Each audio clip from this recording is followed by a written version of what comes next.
Alright, looks like we're live. What up?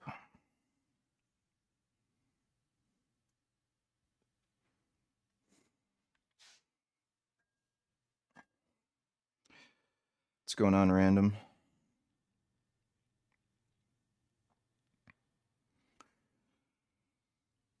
Dude, you have no fucking idea.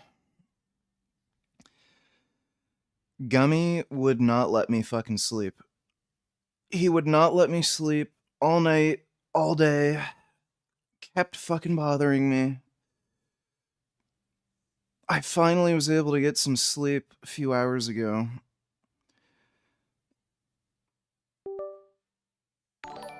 Oh. Jurian Rider. Yeah, it's gonna be one of those nights, is it?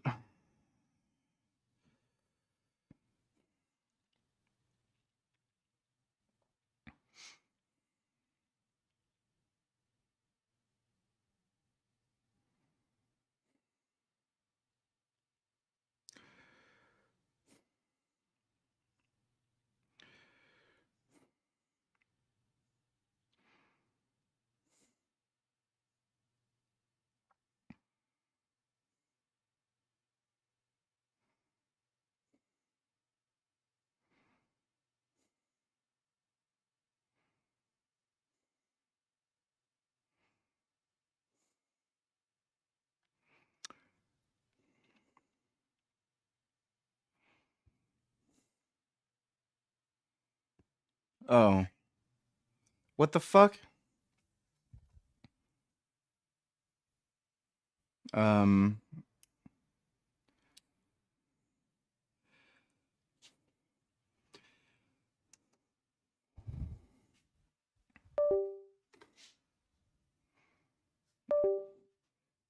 I have no idea what the fuck that was. Oh, shit.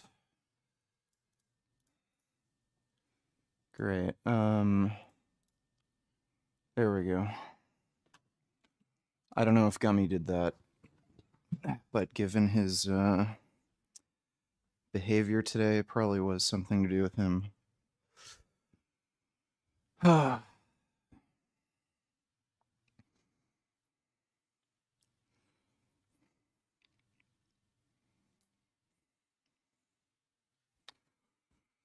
How can I destroy an anti-vegan who claims eating only plant-based is harmful to dental health? Bite him. If you bite him good, obviously your teeth work.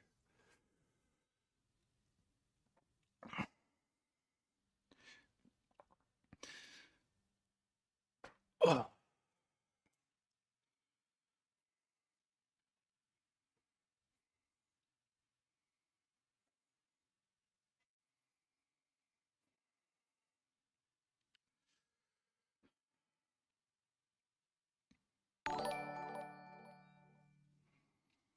Are we doing actual sets today or just baby sets where you just do like literally 2 or 3 reps and stop and then have the nerve to say and rotate trains like shit? Lol, honestly, are you that weak that only 2 or 3 reps is training to failure for you? Curious. I don't know what the hell you're talking about. Thanks for the donation, dude.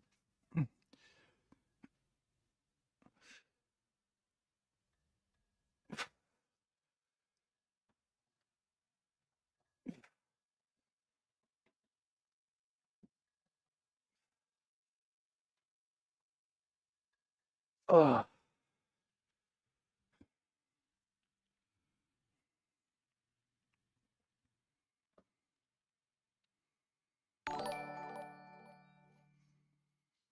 Hey Richard, Dr. Taban here. I wanted to see if you like the surgery I did on Frank.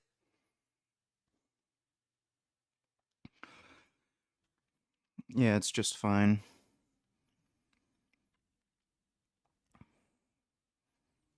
Huh. There's a little millipede crawling on the ground. Gummy's looking at it.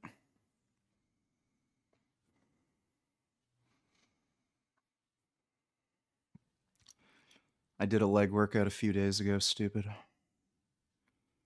Maybe check the uploads on my channel, dumb fuck. I don't train legs every fucking day.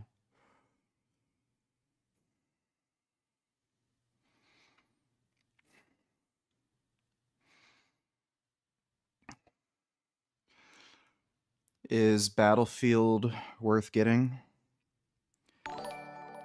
It's hard to say.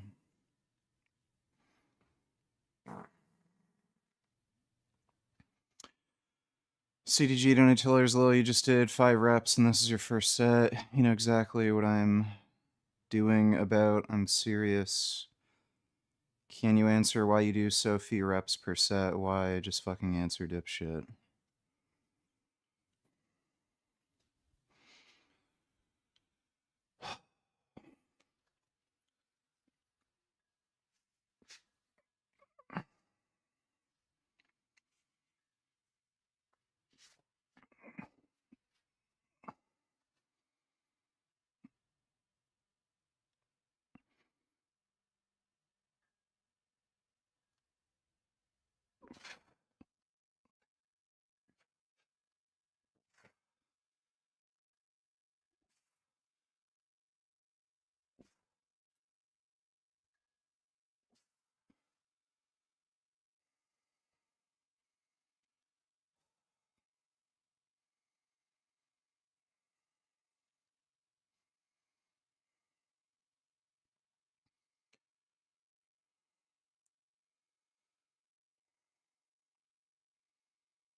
No, haven't tried Little Nightmares 3.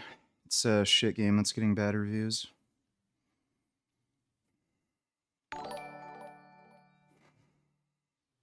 Late night back and biceps training VG, so no reacting to stuff tonight. Probably not, Dodo. I'll see how I feel after the workout, but probably not. Gummy was just being a pest to me. And I only just got sleep. It was rough, dude. I don't know why this cat was such a problem today.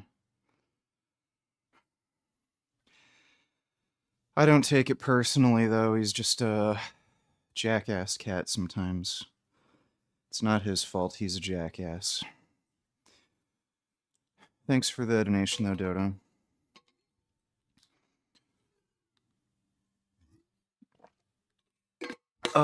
Congratulations, you're banned.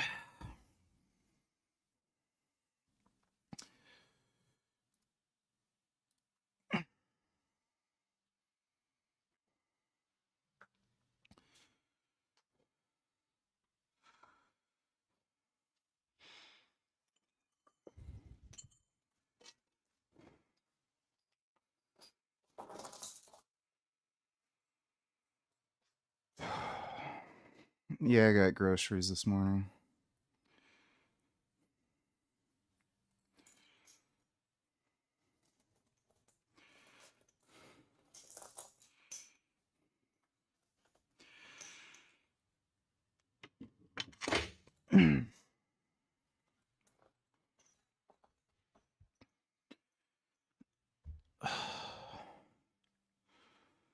How do you take steroids? Very carefully.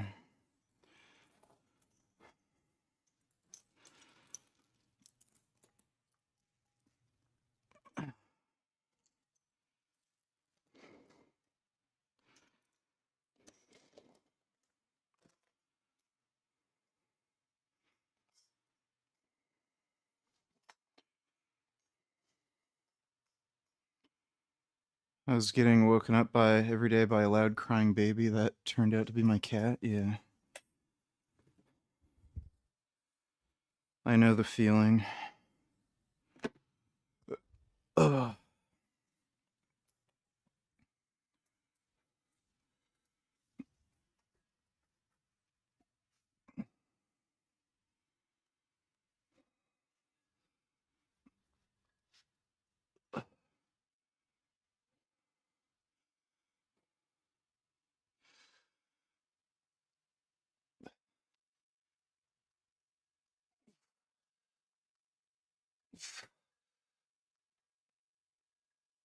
Oh.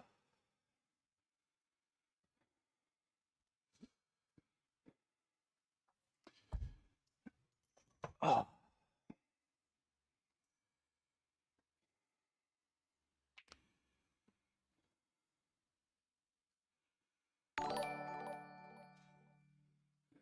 Man, what is with all these pro-Palestine comments in the chat VG?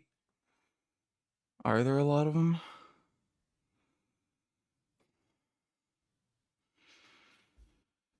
I feel like I'm gonna have to ban 50 people tonight. Thanks for the donation, Dodo.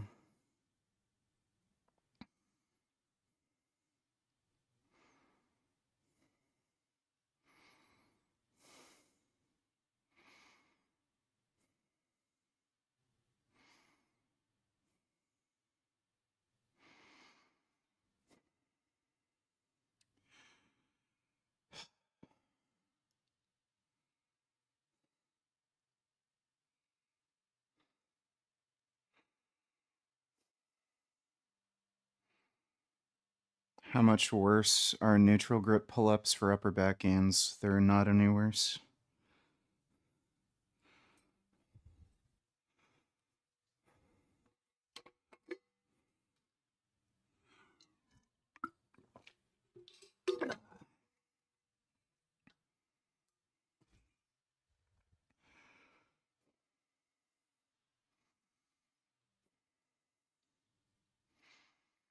Why are you so hesitant to take Tren?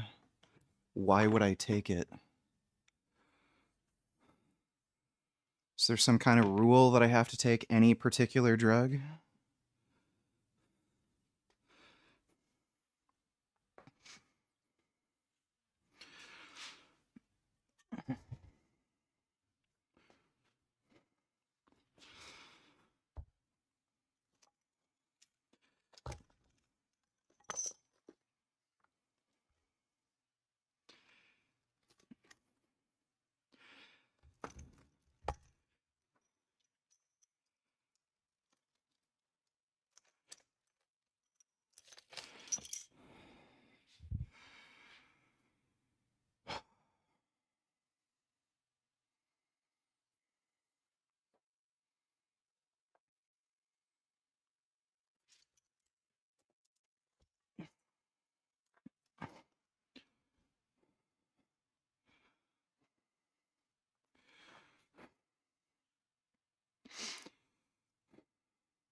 Fuck.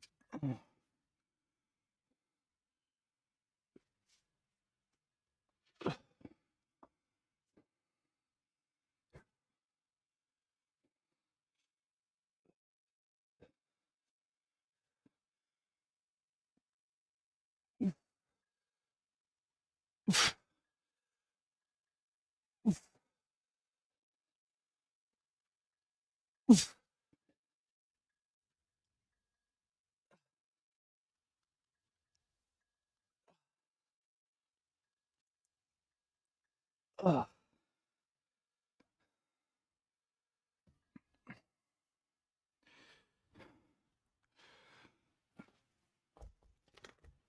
Ugh.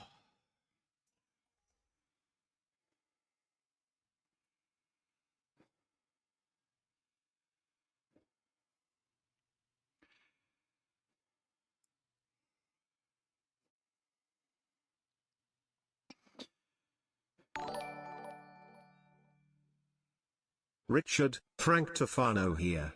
I was wondering if you wanted to come get a nectar too with me. Then after maybe you can help straighten my eyes by getting me in my brainless fucking head. By the way, Jason Blaha has man tits and is retarded. Love you.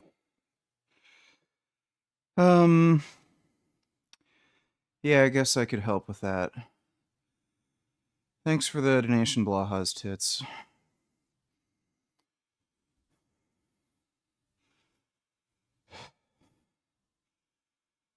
What food do you eat besides protein shakes? Take a look at my training vlogs. Show what I eat in my training vlogs. It's like tofu, sweet potatoes, have blueberry smoothies, broccoli, Brussels sprouts. Oh.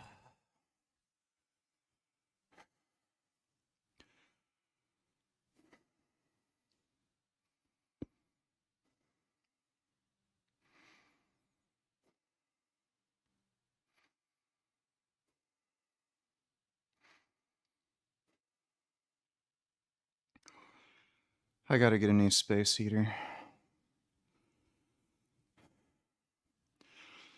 Yeah, tofu's goated.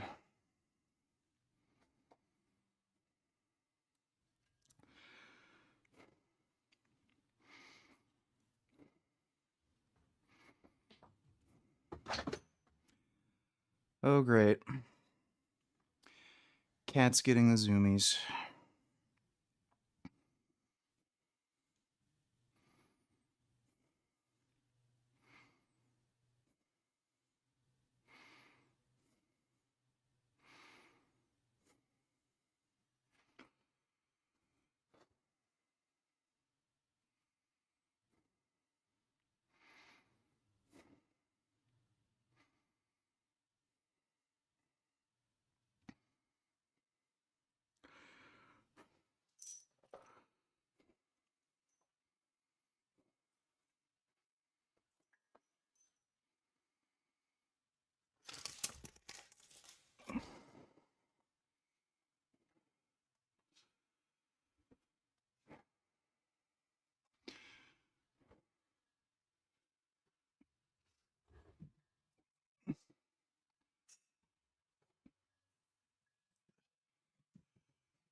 Feed my cat vegan cat food.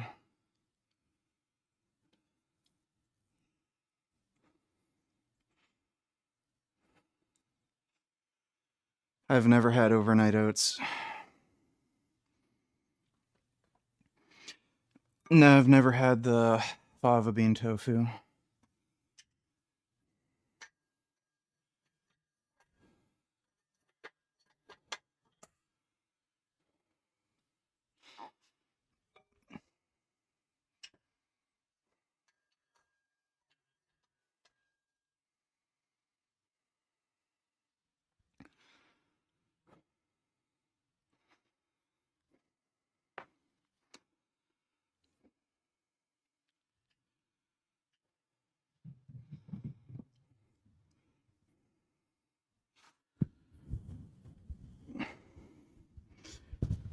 Oh.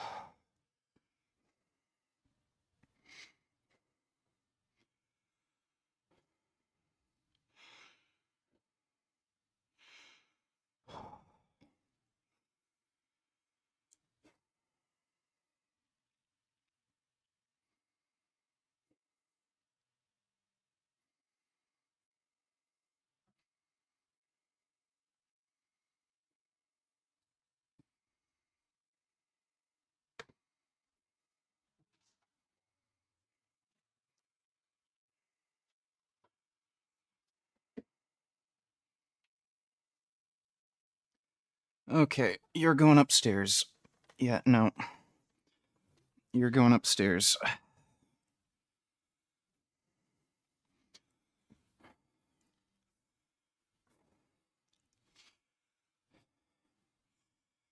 Alright, everyone say goodbye to Gum Gum. He's been bothering me all day, wouldn't let me sleep, and now he's trying to fuck around on my desk, so he's going upstairs.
Yo boy Les's Moore has been poisoned. Went to doctor for food poisoning. They just sent me home with 4 medicines for diarrhea, vomiting and whatnot. Fuck US healthcare. If I wasn't in pain I'd join the Durkas. Farewell VG, next stop, the Dark Void. Well, hopefully it's not that serious. Thanks for the donation, though, less is more. Hope you get better soon.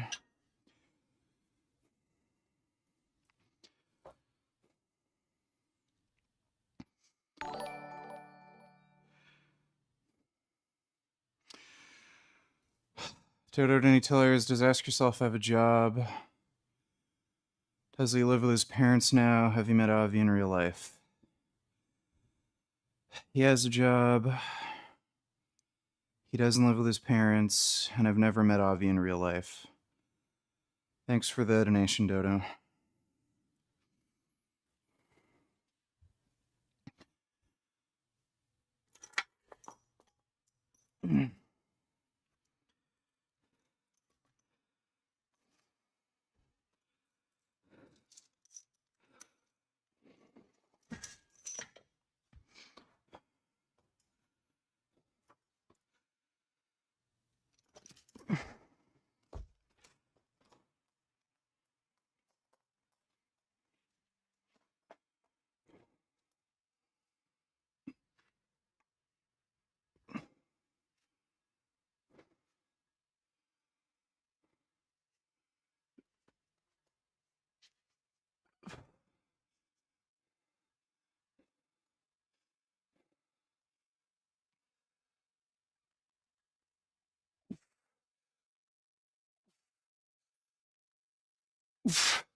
STX and Tillers, if I don't train for at least 25 minutes with my heart rate around 135, 140, I cannot warm my body up. I'm freezing. What could be the reason for that? I don't know. I don't care. My heart rate is around 120. I'm very cold afterwards. I usually train aerobic, like exercise, almost woman-like due to condition. I don't know, dude. Who cares? Thanks for the donation. So I'm pretty sure now it's actually my left bicep tendon that has the issue, not the brachioradialis.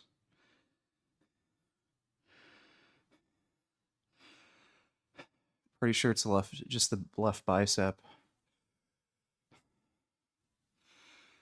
So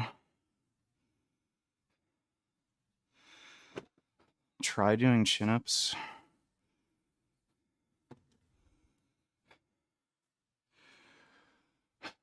I don't know if I'll be able to do them though.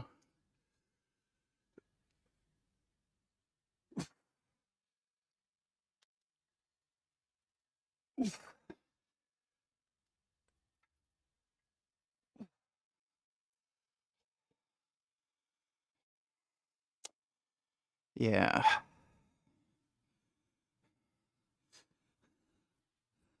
Kind of hurts.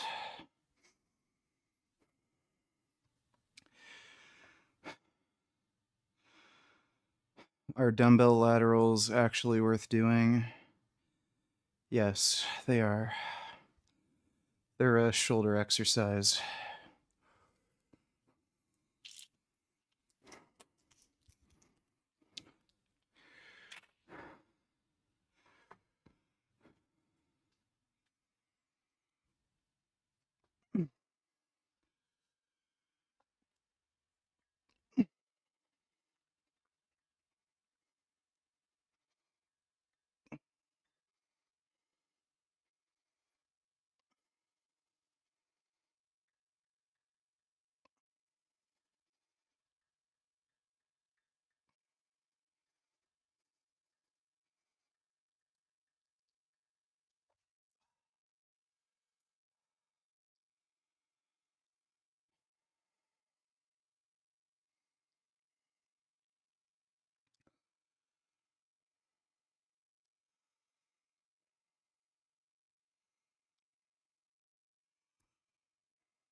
Yeah, I'm planning on competing in bodybuilding. Want to gain probably at least another 20 pounds before I consider competing. Like 20 lean pounds, obviously.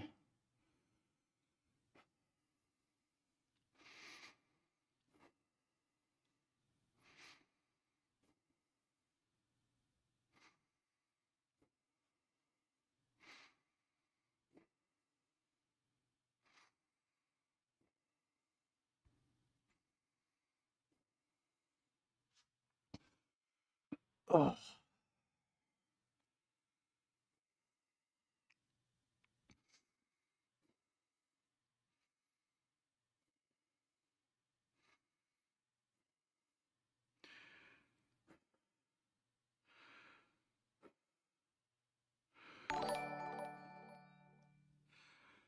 Sending you love, sunshine and white sand beach vibes, sun emoji, watermelon emoji, seedling emoji. Well, thank you for that, RVC. Appreciate the donation too, dude. I would definitely like some beaches and sunshine because it's getting fucking cold here. Thanks again, dude.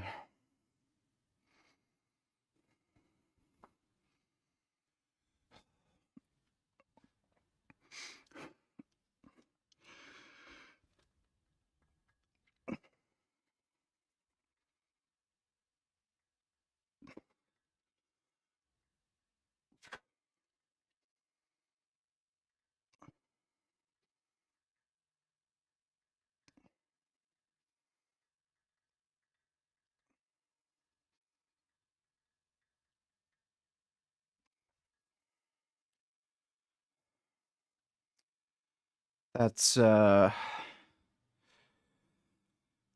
isometric holds are just to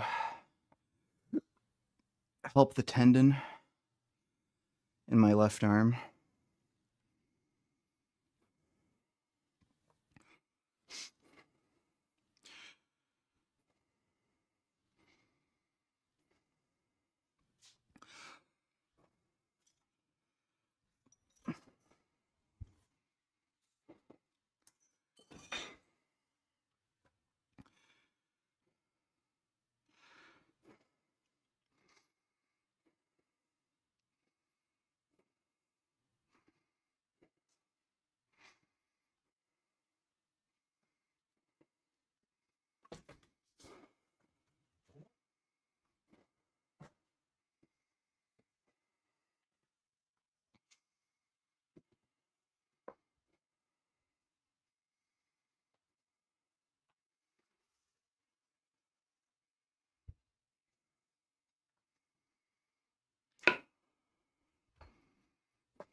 Oh wait, crap.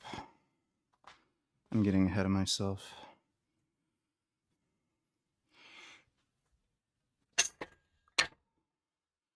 We're gonna do pullovers first. Dodo donate $2. Oh my god, I hate YouTube autoplay so much. Why the fuck did autoplay a birth C-section video? That's absolutely disgusting. VG, can you think of anything more disgusting? Because I can't. I obviously don't want to see that disgusting shit. Yes, that is pretty disgusting. Thanks for the donation, Dodo.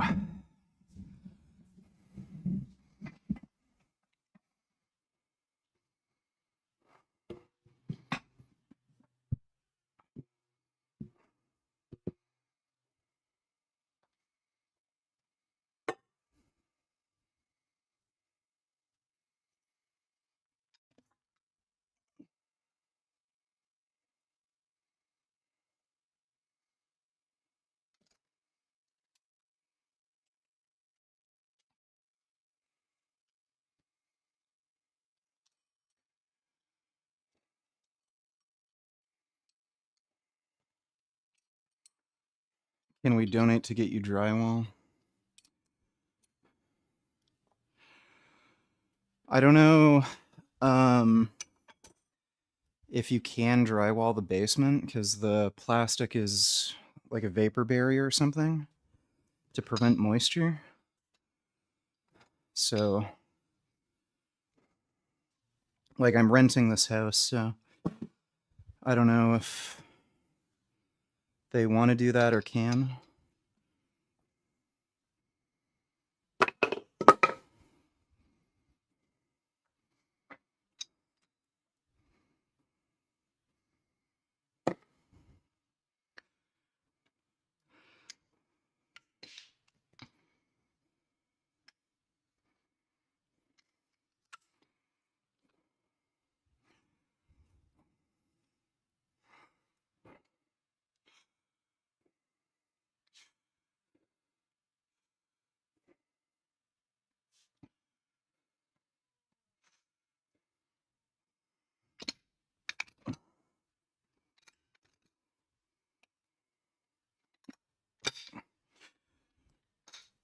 Ugh.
my man. Hey, Sean, how's it going? Thanks for the donation, dude.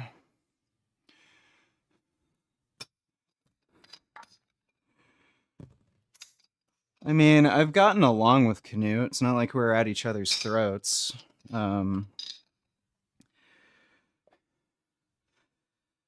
Like, he's a nice, friendly guy. He's never been a dickhead, but he's not good at debating veganism, that's for sure.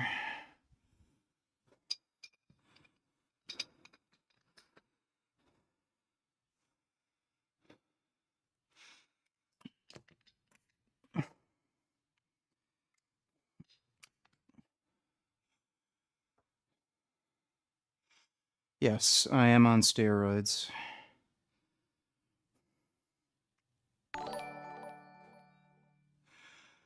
Do big-boned people weigh more than people with smaller framed bodies? I have a broad frame and wider shoulders, but it's always been hard for me to look skinny.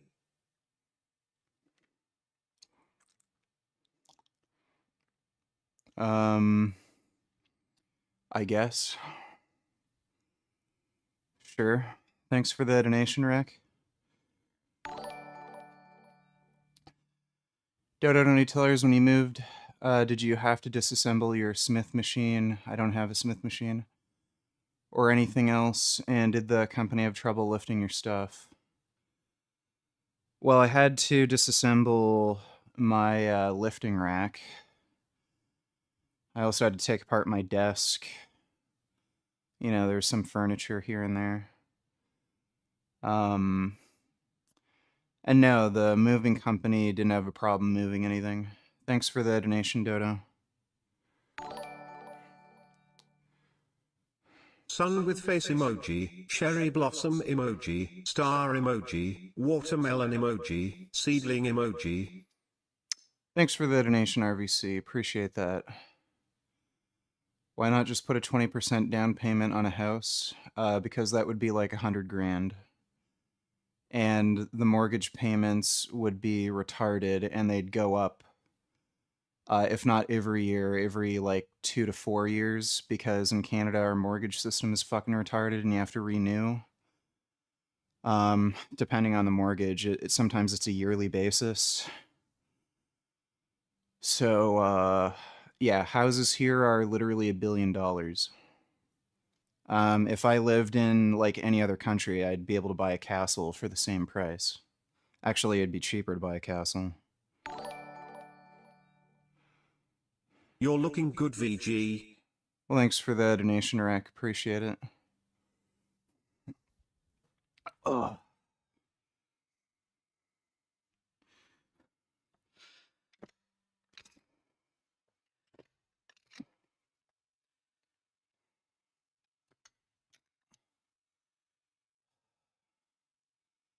This fucking music I'm listening to is fucking gay.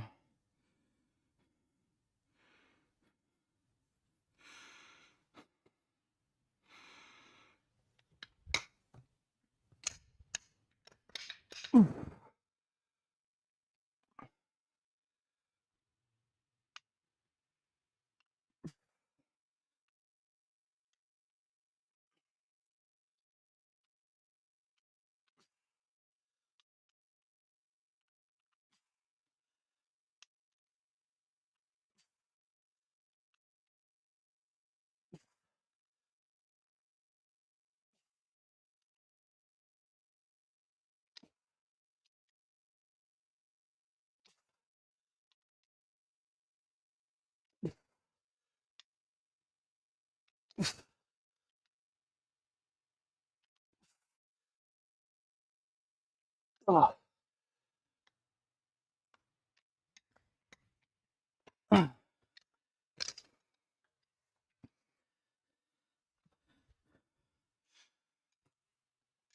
Oh.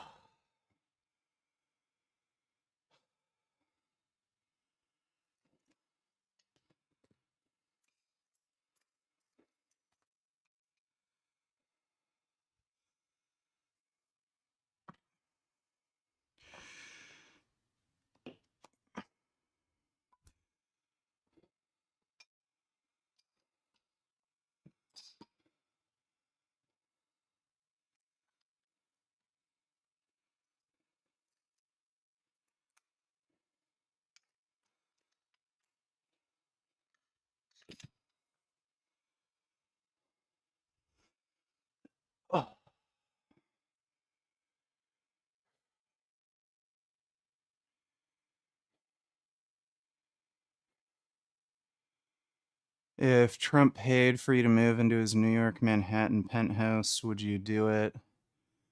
Catches, you have to shake his hand to get the key upon arrival. Like, I don't really want to live there.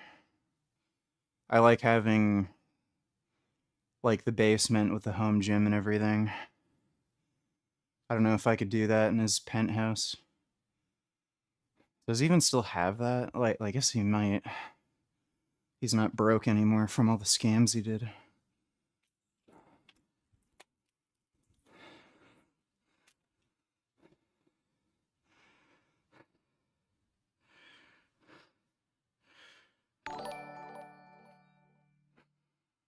Hey Richard.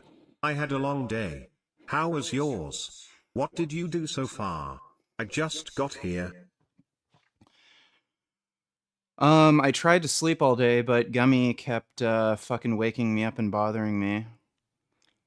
And he finally fucking decided to stop a few hours ago, so I was able to get a nap in.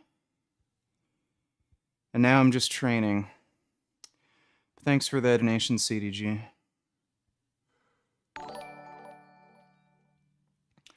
Your arms look insane. Well, thank you, Yoshi. Appreciate the compliment and the donation.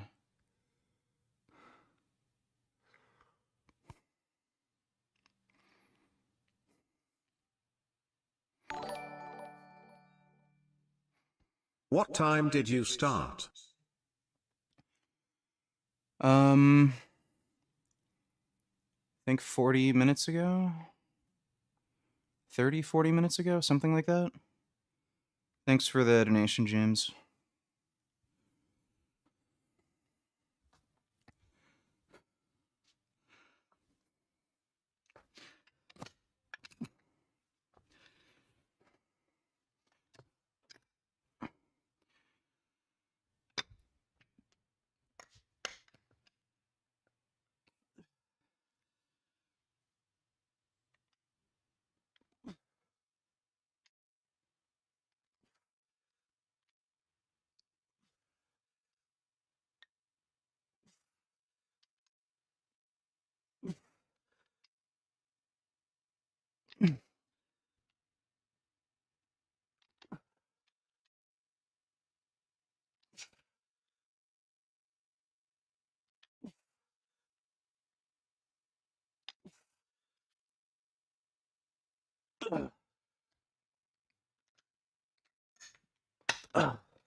I'm taking 50 milligrams testanenthate, 30 milligrams boldenone, and 5 IU's growth hormone per day. That's what I'm currently taking. No, I'm not afraid of getting an infection from injecting, because I'm not a fucking retard.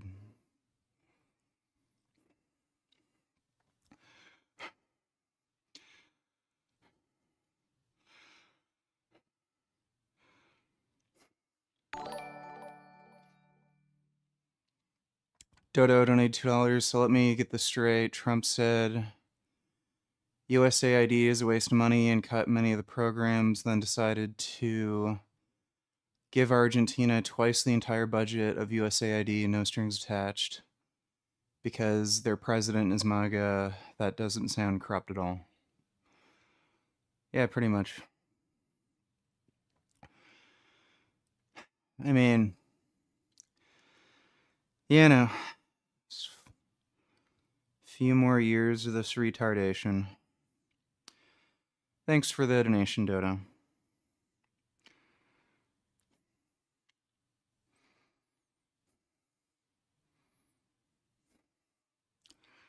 I taking any pre-workouts? Not exactly. I take energy drinks.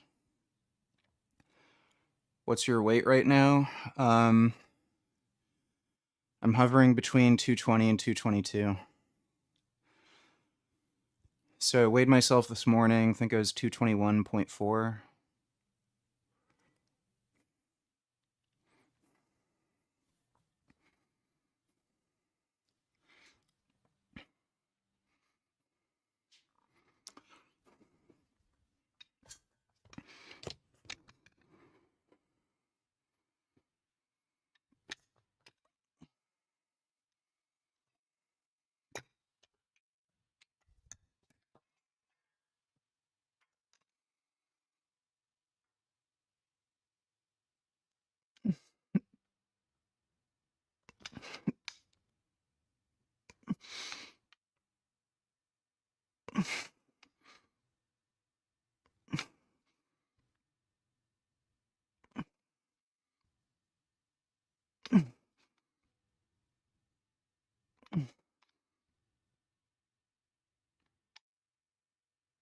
Ugh.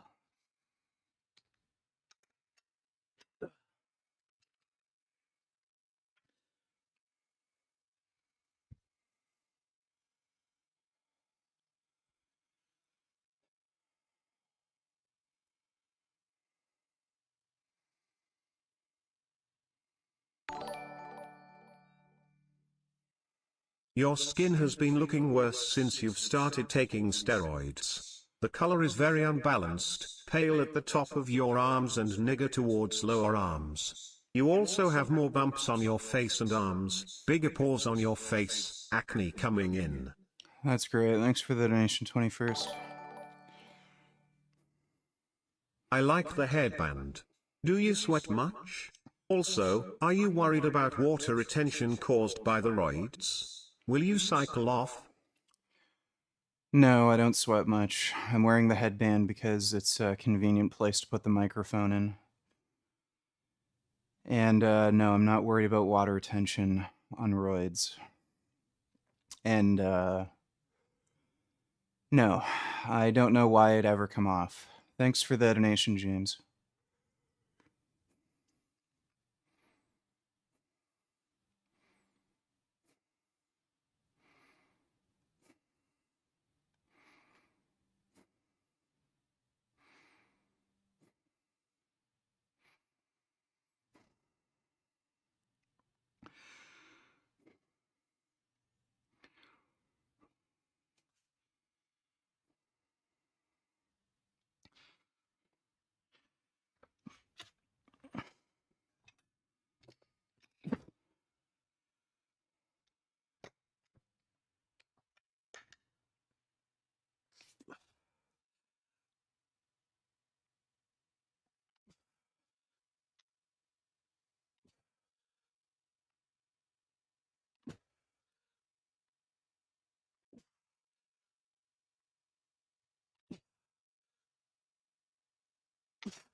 Ugh.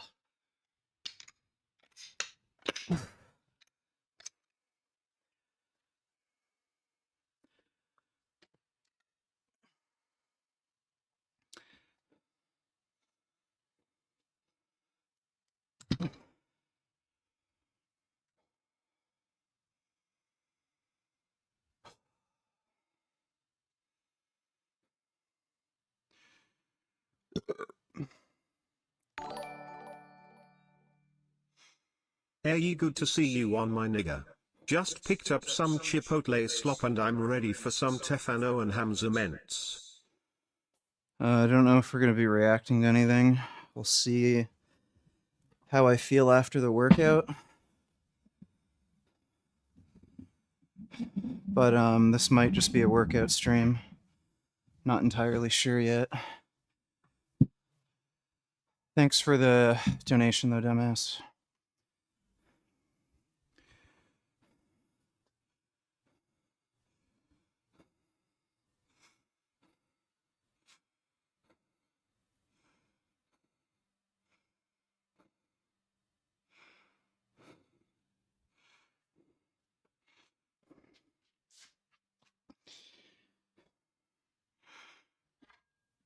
Oh.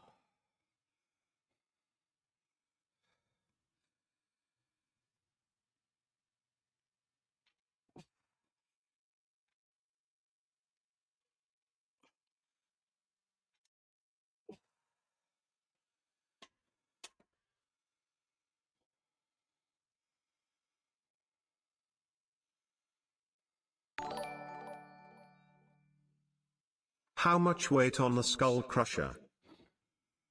Those aren't skull crushers, those are dumbbell pullovers. And that was 61 pounds. Thanks for the donation, James.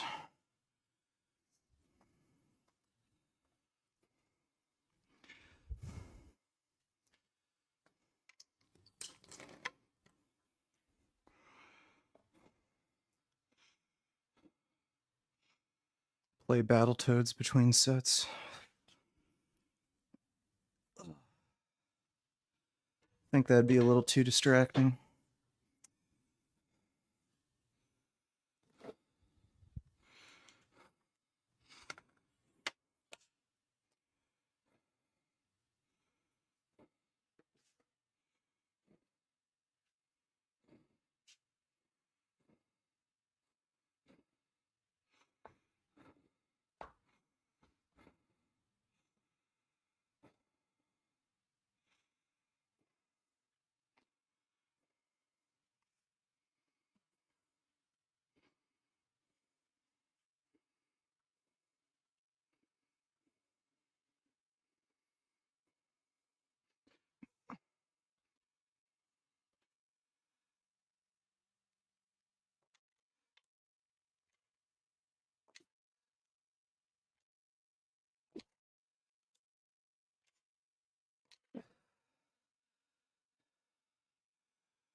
SARMs are for broke, dumb, retarded kids. Don't take SARMs. They're fucking stupid.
Have you ever been to Cincinnati? If you come, we could meet up. Dancer emoji, smiley face emoji, steam locomotive emoji, musical notes emoji, cool face emoji. I've never been to Cincinnati, but if I ever end up going, I'll be sure to let you know. I'd be down to meet up. Thanks for the donation, James.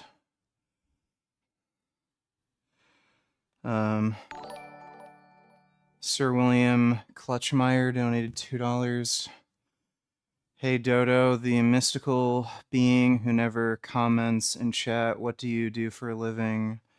Oh, holy Dodo, I've donated over $100. Last couple weeks under different aliases, but damn, you must be loaded, haha. Alright, thanks for the donation, dude.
You ever heard of Mental Outlaw? No.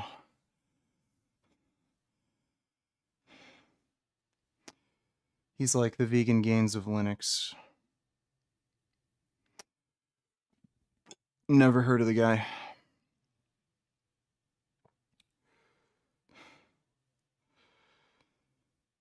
Yeah, Jeffrey Verdi Schofield just has crazy arm genetics. I think mine are actually bigger than his now. If I remember correctly, he said his are 18. Last I measured mine, they're 18 and 3/4. But he's shorter than me. How's the tendon feeling? For the rows, it's feeling fine. When we do biceps, we're probably gonna go really, really light. But yeah, I'm pretty sure it's not the brachioradialis now. I'm pretty sure it's just the left bicep tendon. Because I've been doing hammer curls, and I actually have less pain when doing the hammers. Well, they're 19 with a pump, I think. But yeah, cold, they're 18 and 3/4. So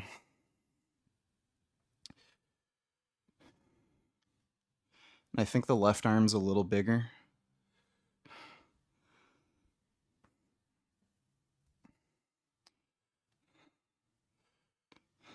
Your left was 19, your right was 18 and 3/4. Oh yeah, right. Yeah, cold, my left is 19, my right's 18 and 3/4. Yeah, the plan is to compete in bodybuilding. I want to do classic physique. There's a couple reasons for that. One, I don't want to have to get up to 300 pound stage weight. Just the amount of drugs and food and everything you have to do to be competitive in open bodybuilding is stupid. And the judging for open bodybuilding is just fucking retarded at this point. Just makes no sense. And classic is more popular anyway, so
Oh, shit. Oh, I'm getting like some gas or food coming up. Oh, I hate that feeling. That was a good set, though.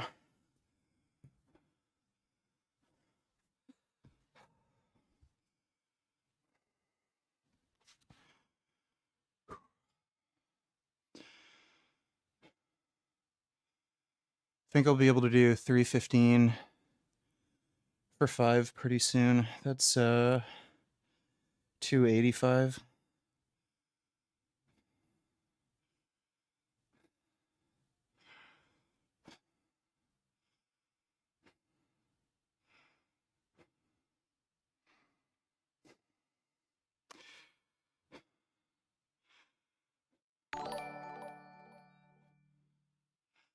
May I have your attention please? Will the real Slim Worm please stand up?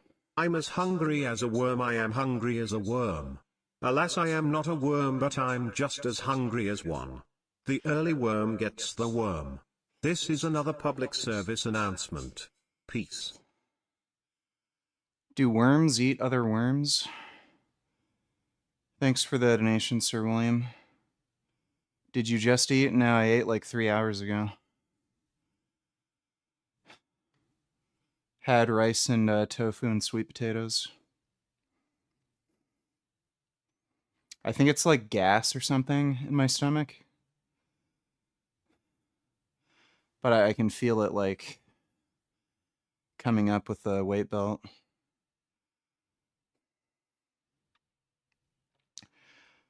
What's the logic in being vegan and using steroids?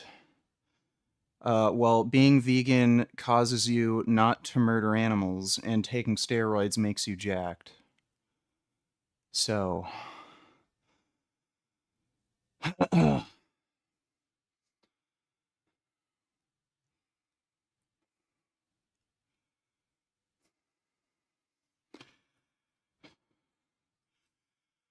I don't really have anything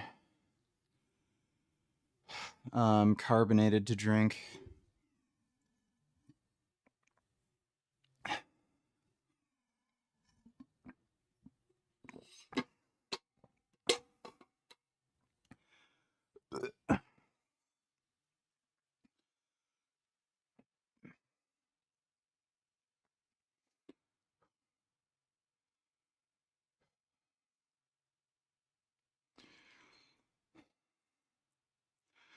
Dude, I am so fucking hyped for that belt squat that's coming.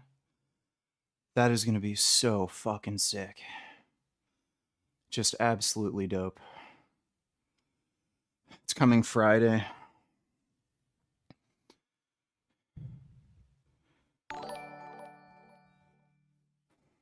What time did you eat before working out? Have you considered going raw vegan? I think my last meal was either at 7 or 8. It was a while ago. And no, I wouldn't go raw vegan. There's no point. Thanks for the donation, James. I like ginger ale or 7-Up for my stomach. I haven't been getting any soft drinks, like any, artificially sweetened drinks. I just haven't been craving them, and I've just been drinking my water with electrolytes. Do muscles equal more women? Well, I'll say this on Instagram, that's definitely the case. I've definitely noticed more female attention on Insta.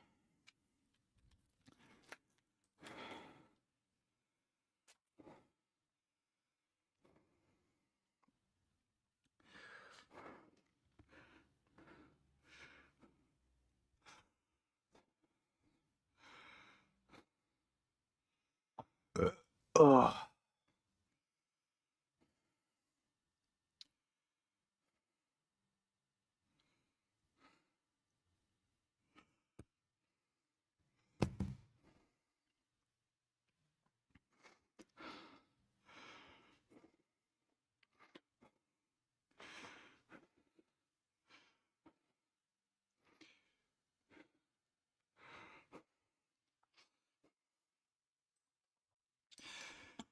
All right, lightweight.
Ugh.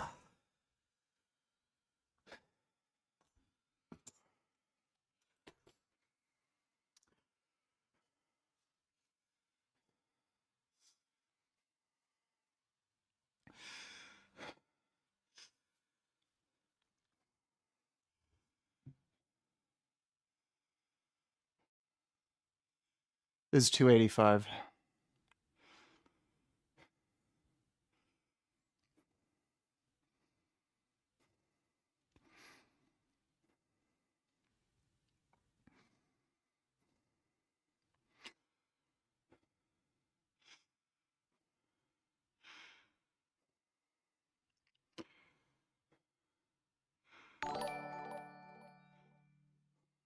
Ugh, why won't these pro-Palestine supporters just leave us alone?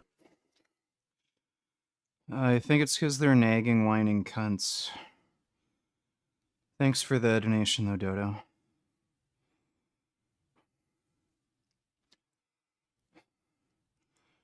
What phone do I have? It's a Samsung, I think S20 FE.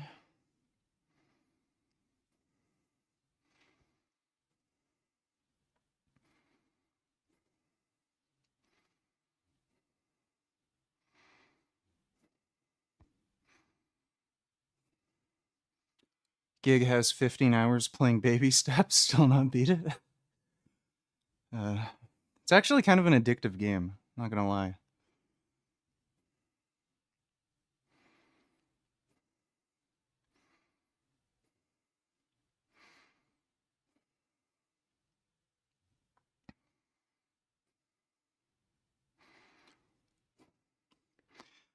Can you stream when you assemble the belt squat? Yeah, I'm planning to.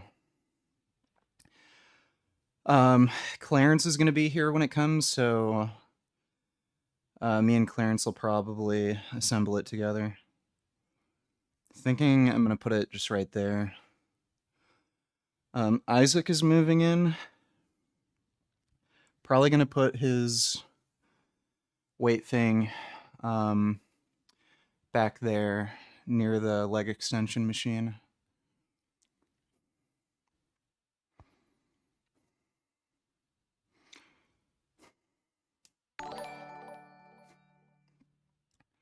How much weight on the bar? How do your arms feel? That is 285 on the bar. And my arms are feeling fine. Probably gonna have to go light when we do bicep curls, but like very light. But arms are feeling fine right now. Thanks for the donation, James.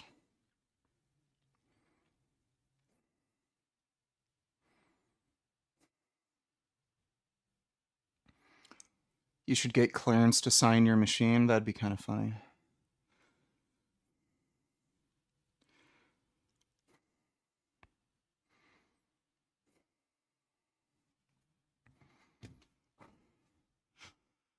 Ugh.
Ugh.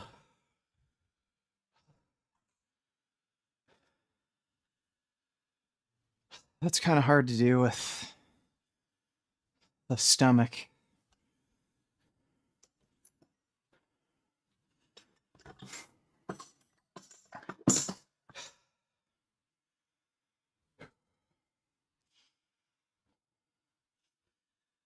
No, Isaac was living in Guelph, not Toronto.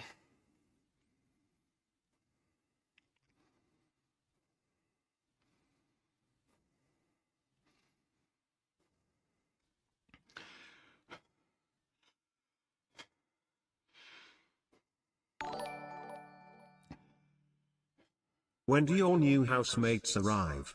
Are you ready to give up the solitude? Well, Isaac's the only one moving in with me. Clarence is just visiting. But Isaac's moving in at the end of the month. And, yeah, I mean, I'd prefer to live alone, but it is what it is. Thanks for the donation, James.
Have you seen the new Sony animated movie that everyone is taking about K-pop Demon Hunters VG? It has already clearly overshadowed Pixar late set release Elio in pop culture. Oh, how the mighty have fallen.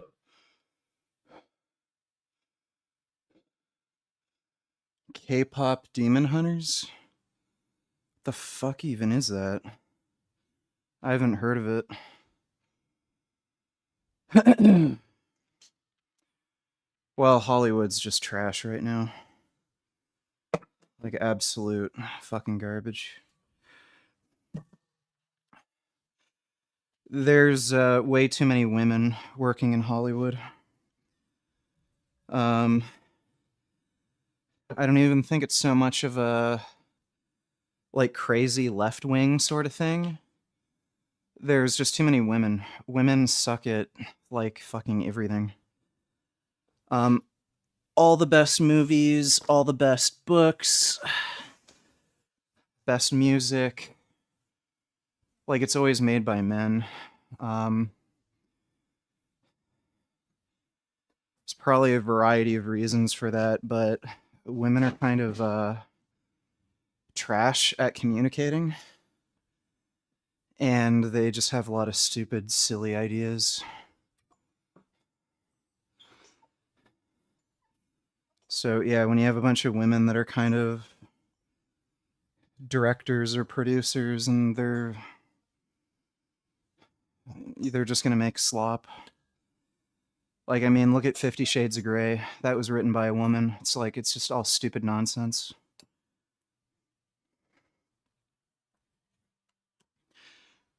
And then you have Blade Runner, written by a man. So, women just make stupid, nonsensical slop.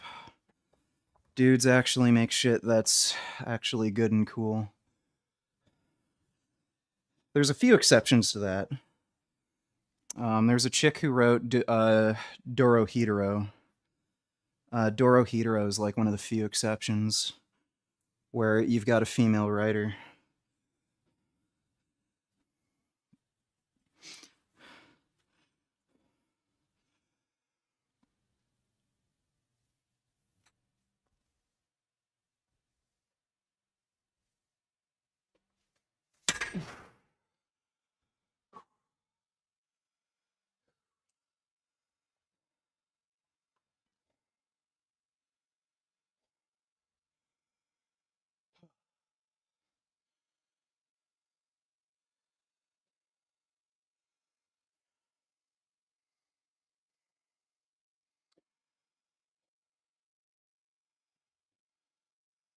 Just watched your video since you first posted it, where you drive to see Isaac. I know you rented a car, but do you miss the subway system in Toronto? No. Like, I ended up getting a motorcycle so that I wouldn't have to deal with the subway. It was only in the winter when it was like really snowy and fucked up that I'd ever take the subway. But Toronto's pretty good with street cleaning or clearing. So even in the winter, I'd still ride my motorcycle.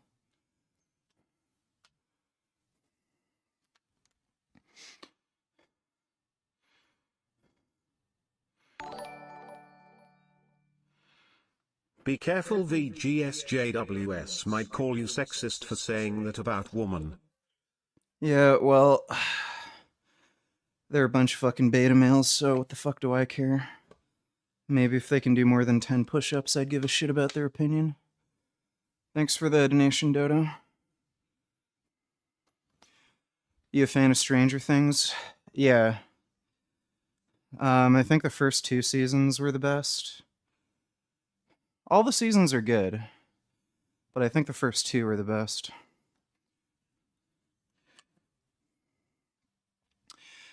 Why do people say Toronto's a dirty city? I have no idea. It's not dirty, it's just old.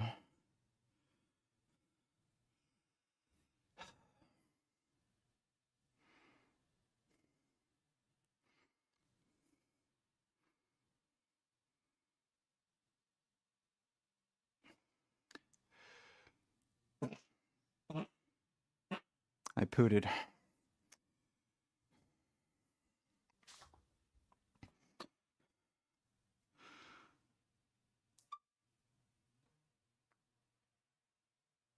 Ugh.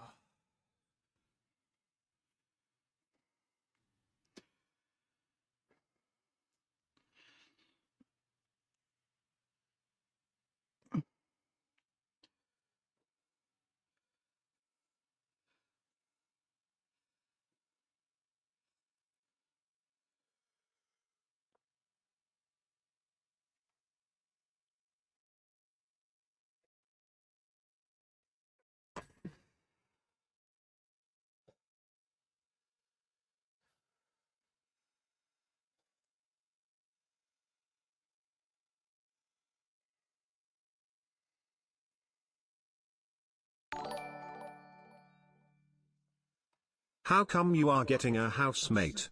Has the rent been raised? How are your motorbikes and car? I don't have a car. The motorcycles are fine. I actually got to change the tire on the Ural. But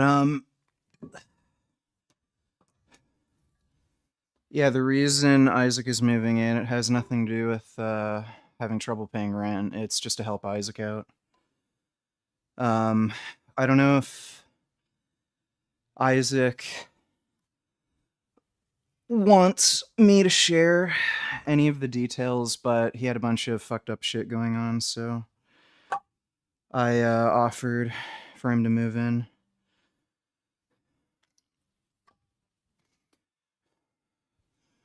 Thanks for the donation, James.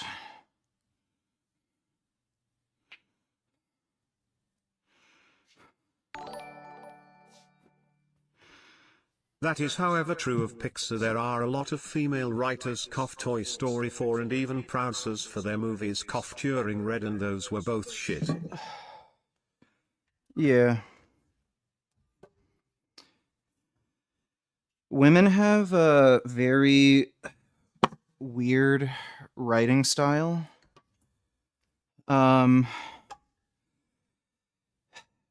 Like, you'll see this in real life. Women expect you to kind of read their mind. Where it's like, they'll never actually communicate anything, at least not effectively.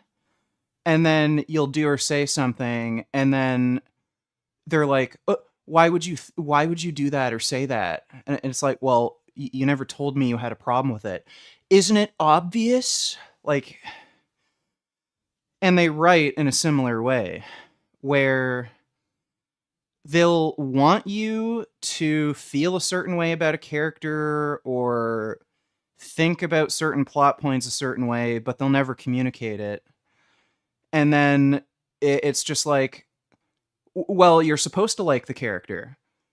Well, they're supposed to like be in love with each other. But they won't ever actually flesh it out in the story and actually have it be communicated. So everything just comes off as like super weird and awkward and stupid. But yeah, it's just how women are and how they write.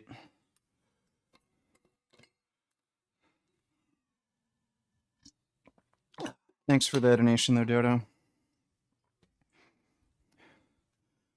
Do you get hungry after you work out?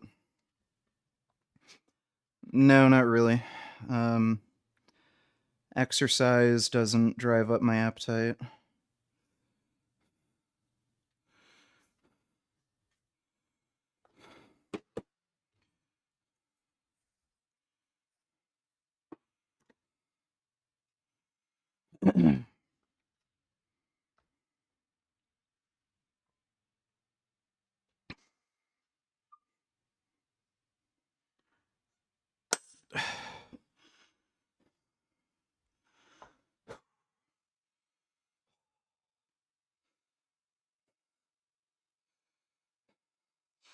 So this is 5:05.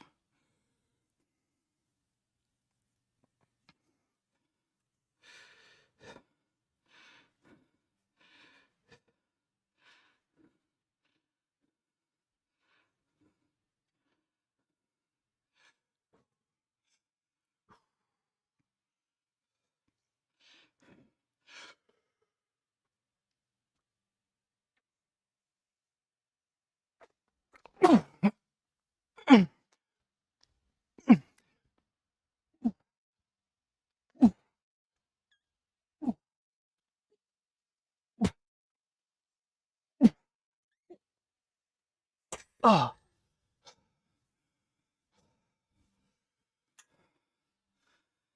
that felt nice and easy. Not much of a struggle.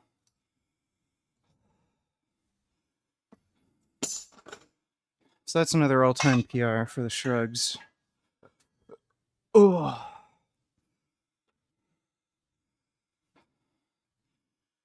I'm gonna get fucking traps like Kazuya.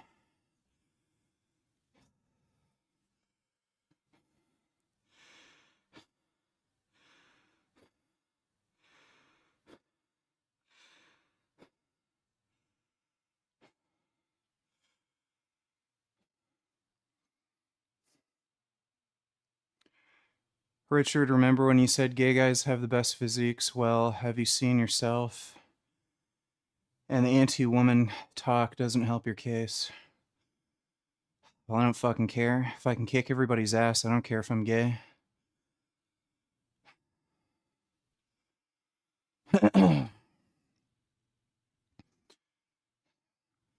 What brand of bar is that? It's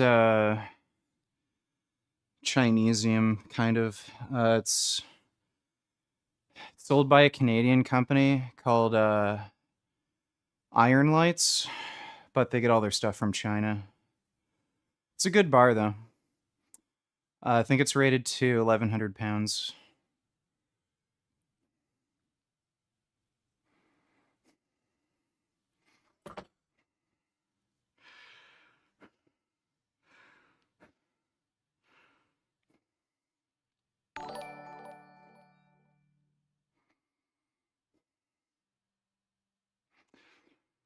Any plans to never bring back any of your original characters? My favorite being Narlin and Brandine.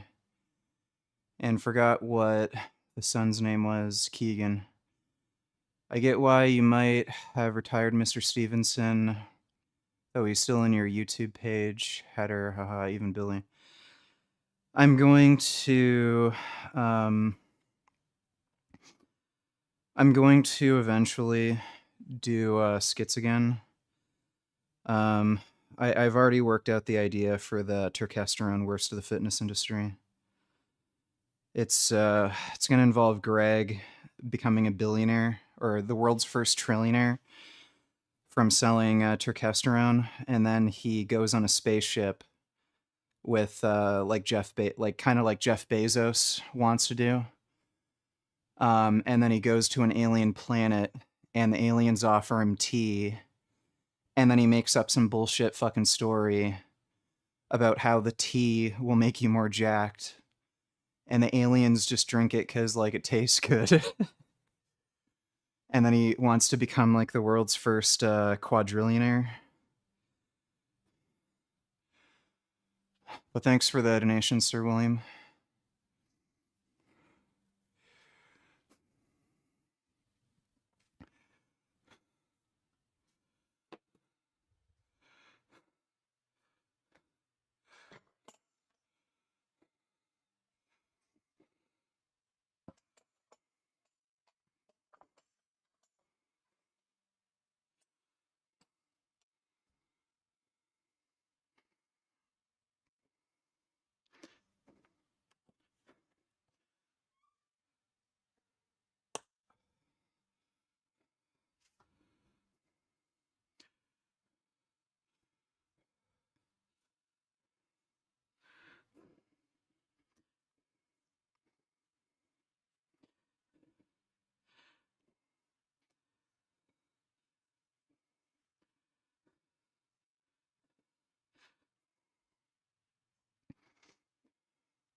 Is a 225 shrug good? No, I wouldn't say so.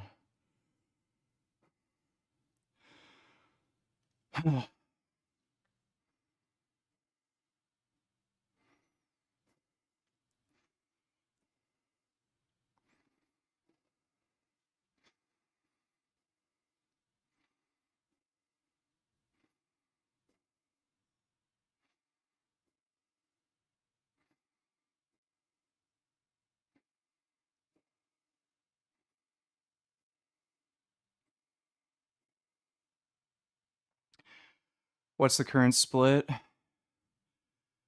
Push pull legs. It's push pull legs rest, push pull legs rest. Sometimes I take 2 days rest if I really need it. But that's the basic split.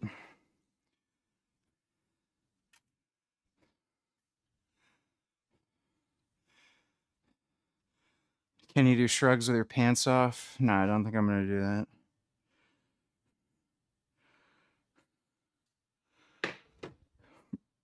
Ugh.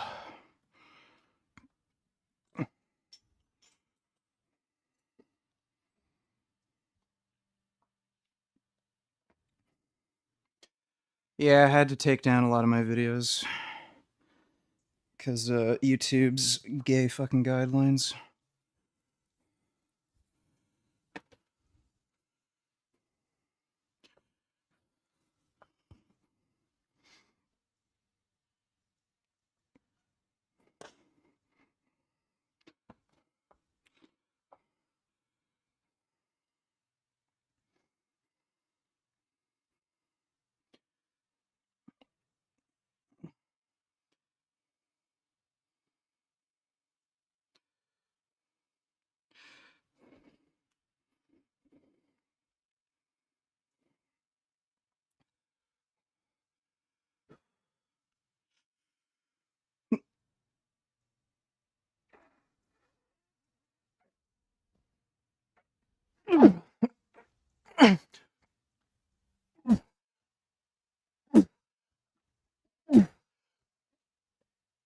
Ah.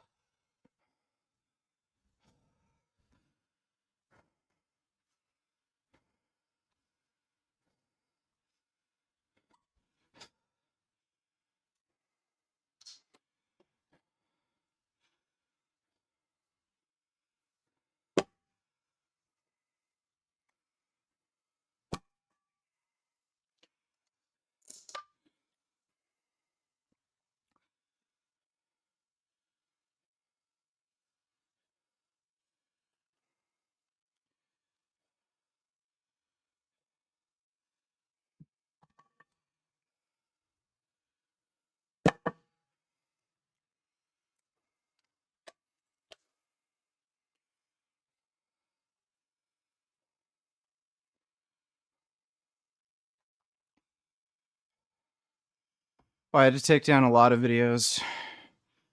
Like, it was in the hundreds. Ugh. Yeah, the one on Islam is one of them.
CDG, donate tillers. Do you have any idea how many reps you're aiming for before you start each set, or do you just do enough reps until you feel like you're a few reps shy of failure?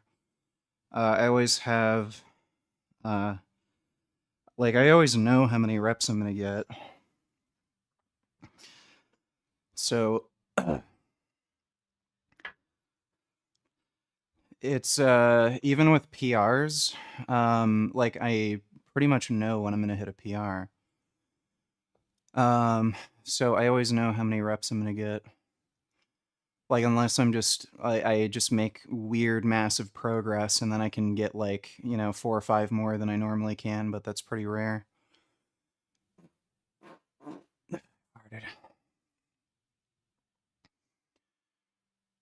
I just want to know why you do so few reps. Stop ignoring my questions, fucker. Sets of 8 to 10 are kind of normal, dude.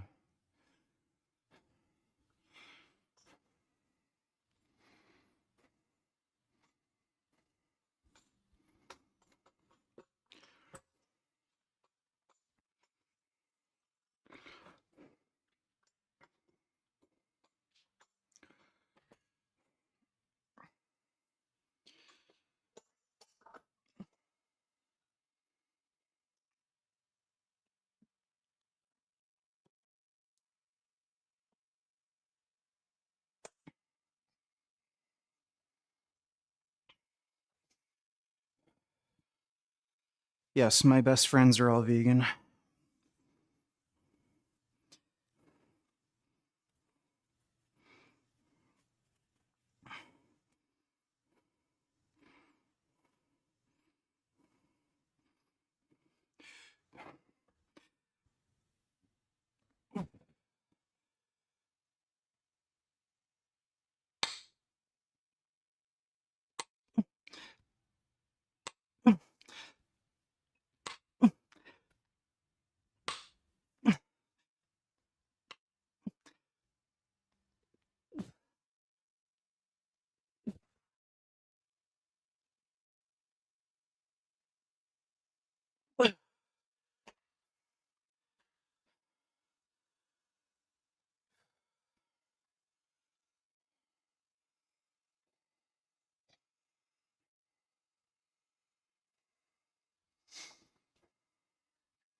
In all seriousness, though, speaking of which, having a feminist agenda in something like Toy Story 4 by making Bo Peep a girl boss is kinda weird because the characters are all toys, they're not even human. Yeah, I guess that doesn't make any sense. Thanks for the donation, Dodo.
Ah.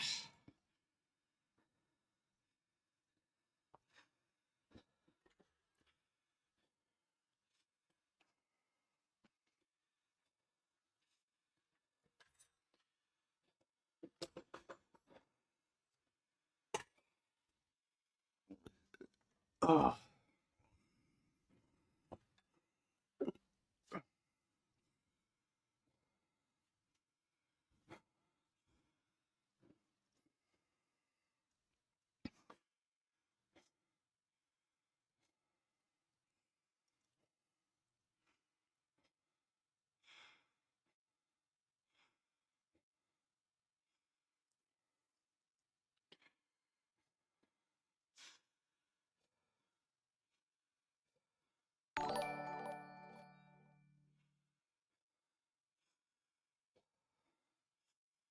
Dodo, Donate Tellers, VG, I have some amazing videos for you. Can you make an effort to do at least 1 hour or 2 hours of reacting tonight? Maybe. We'll see, okay? I'm not sure. Thanks for the donation, though, Dodo.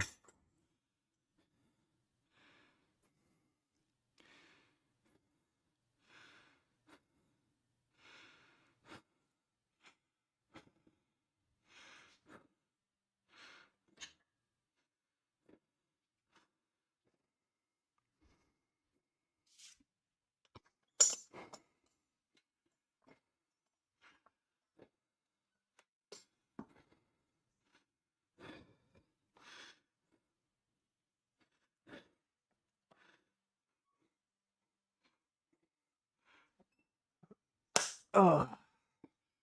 Nighty-night, pen.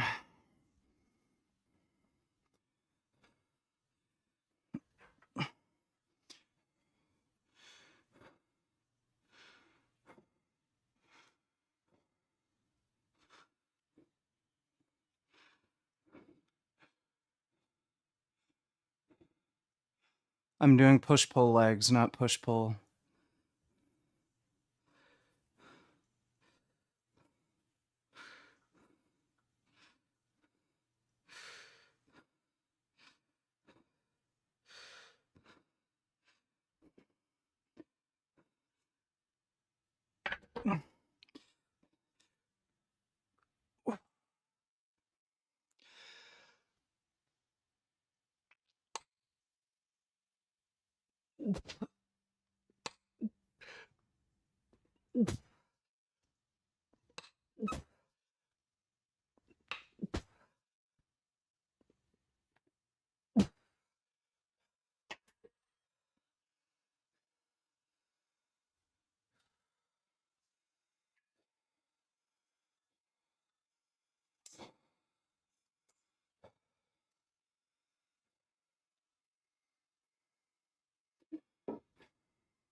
Yes, I really do steroids. Holy fuck.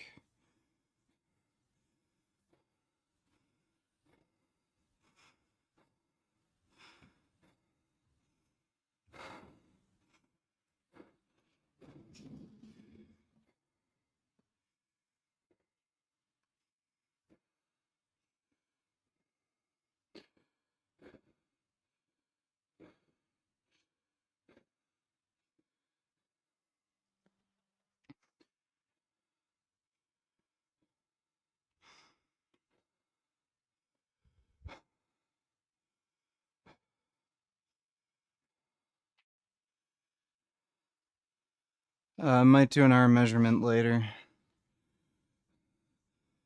Is the thing drifting? Fuck.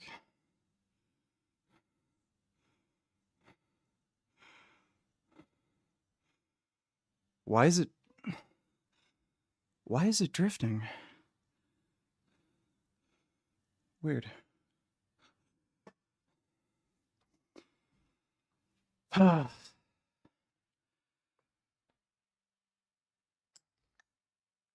The camera I'm using is a ZVE1.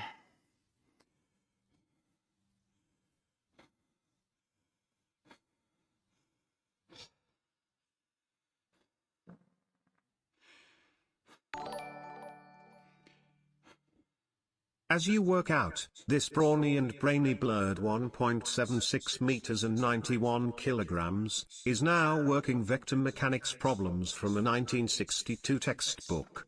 And I am using a Queffel and Essa decilon slide rule. Much was lost when the electronic calculator arrived.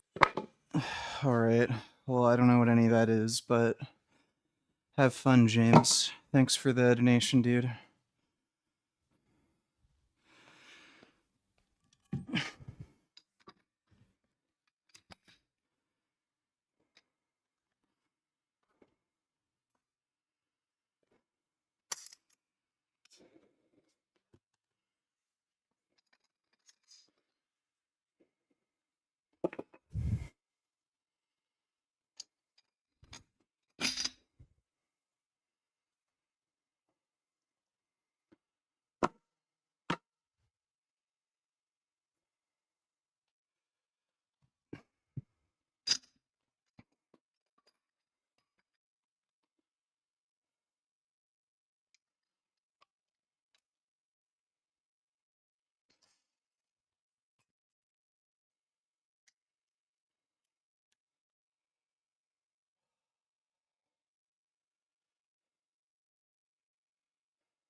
So why is Pixar putting feminism in a movie with literal pieces of taking plastic? A good question, Dodo. It's almost as if women have stupid ideas. Thanks for the donation, dude.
This isn't an isolation exercise.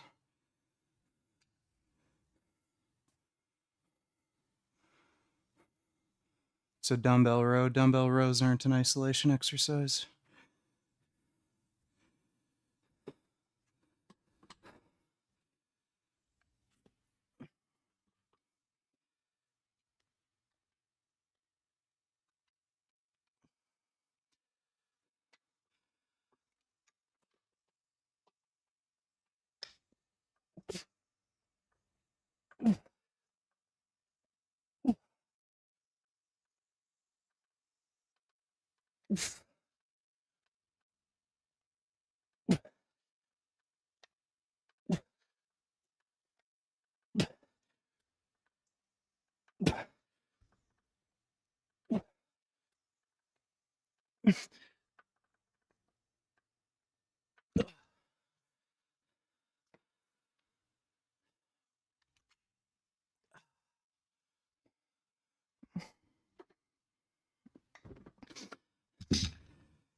Ugh.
I could be your size too, but I blew my shoulder benching 700 in high school.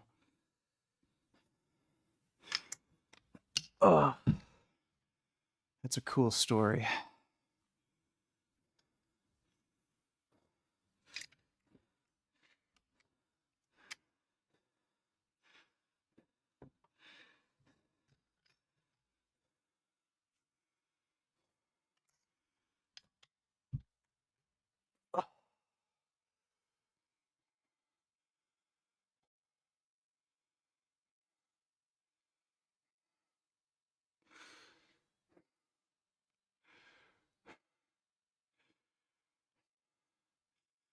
Why do I point my elbows out? It's because I'm trying to hit a different spot in my back. Oh.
Ugh.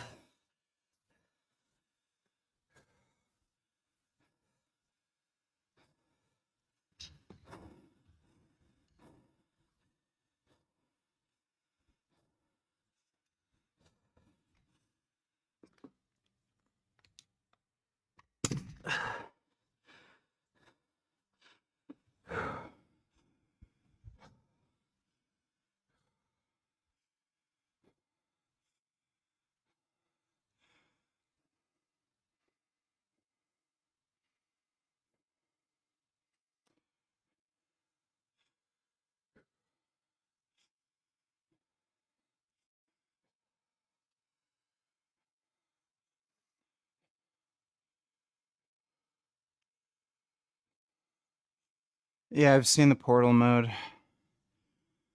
Most of the game modes people are making are fucking trash.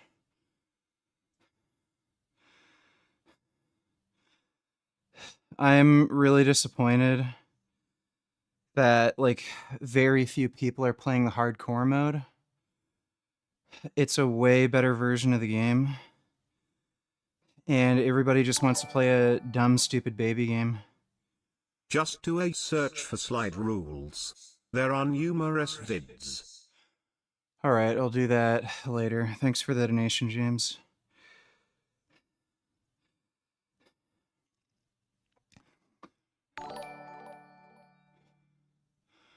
Pulse, how can a puny toy like Bo Peep be a girl boss anyway? They're small, fragile and can easily be broken. Yeah, that's true. I don't think anybody thought of that. Thanks for the donation, Dodo.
Ah.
Yeah, I'm bigger than I was a few months ago because I'm on steroids now.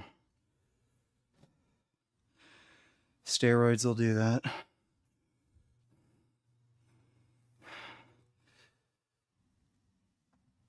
Ugh.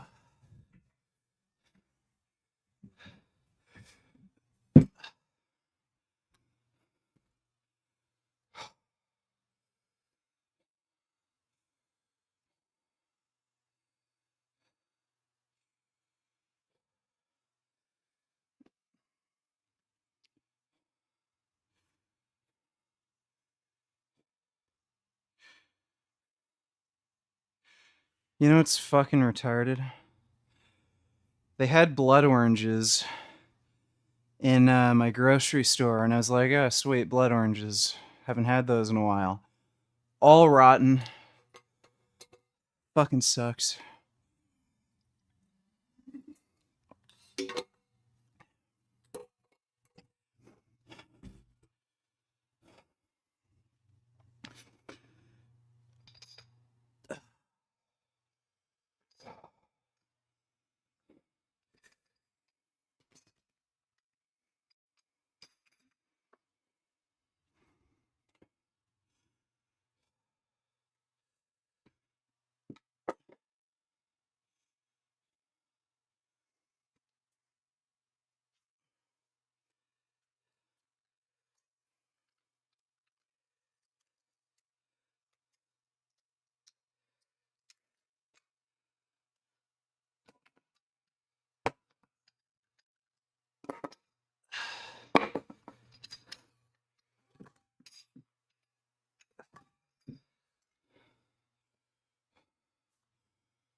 Oh.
No, that wasn't at Costco.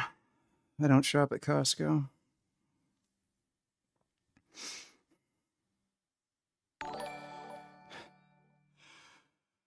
Seriously, unless the toy has the strang of a leaf cutter, and I don't see it serving that long being a girl boss.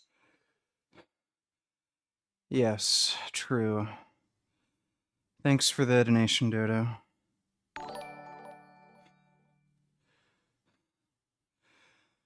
Dodo donates letters. It's not even 1 a.m. Go shower and we'll stream for an hour. Also, you'll see more rotten fruit and vegetables in New York City grocery stores. If Mom Donnie becomes mayor, I can tell you that much. Yeah, probably.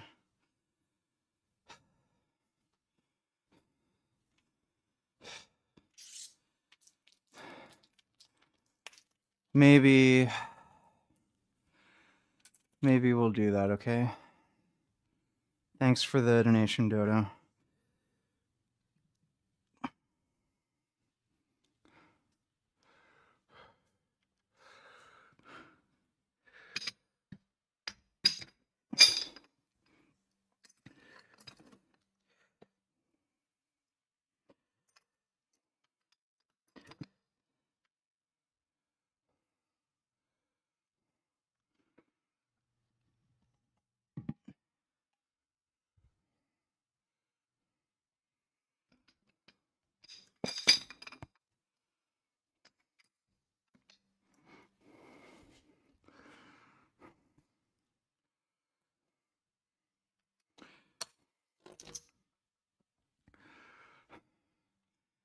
Am I gay for using a trap bar for shrugs? No, it's fine. What you want to make sure you do with shrugs is you have a wide grip. Because one of the functions of the traps is to move your shoulders inward. So if you're shrugging with a normal grip, you're only kind of targeting the one function of the trap. So if you're using a trap bar where the handles are kind of wide, that would be ideal. Oh.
What's up, dude?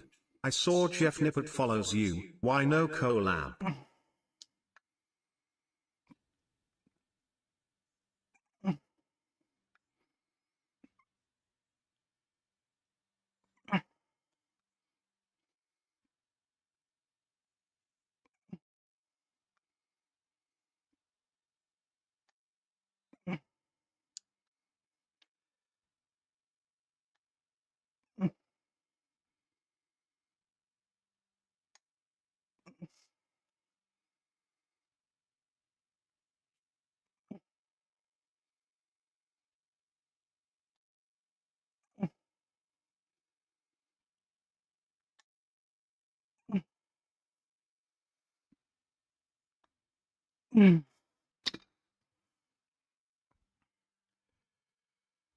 Um,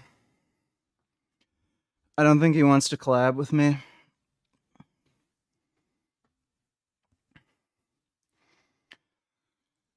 He's kind of an untrustworthy short man. You know, it is kind of true, though. The shortest people tell the tallest tales. All these, like, really, really short dudes are all, like, the biggest liars.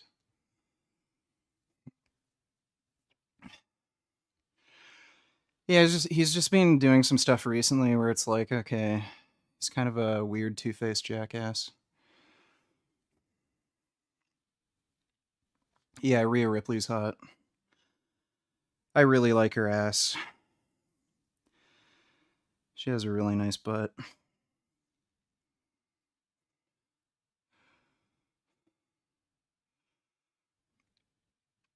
I could understand why a lot of chicks would go lesbian for her.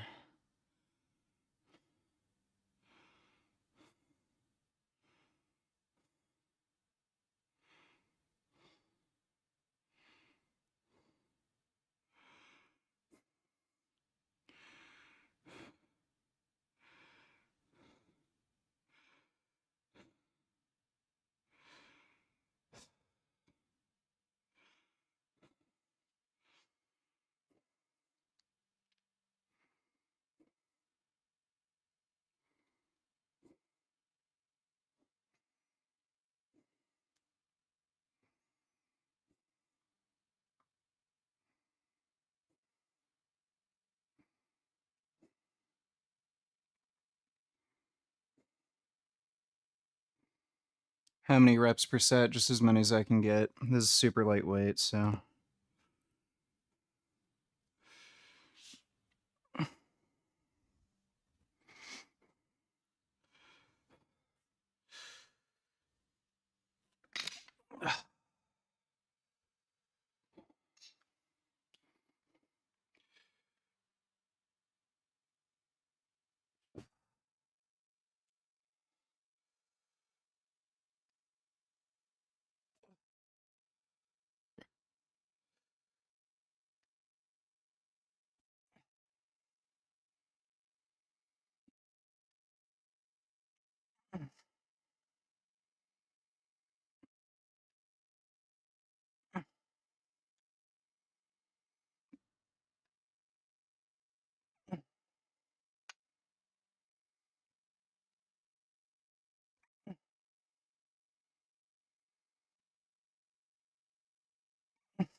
Ugh.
Well,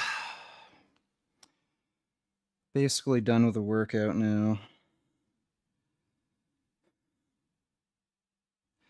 Dodo wants me to keep streaming because apparently there's some very important videos he wants me to watch.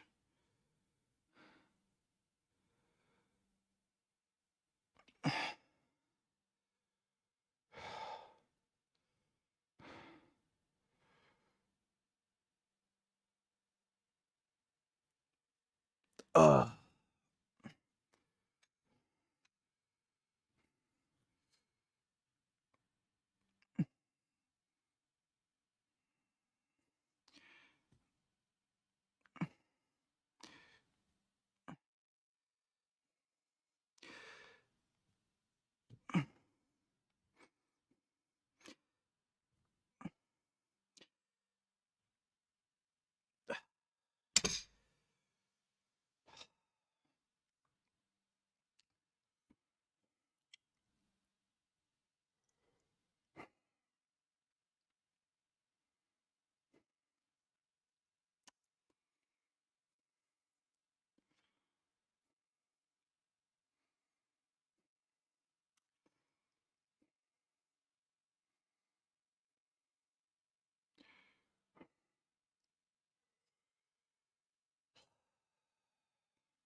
Yep, this is it.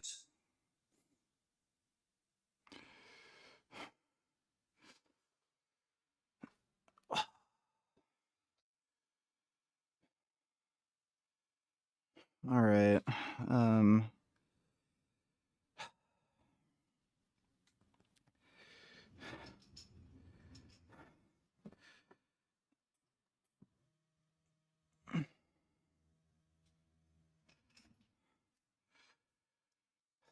I just gotta move my camera. So,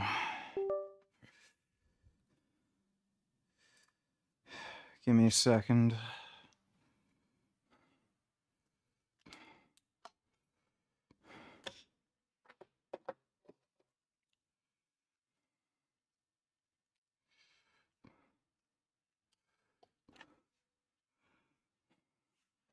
Yeah, I can't do a shower stream.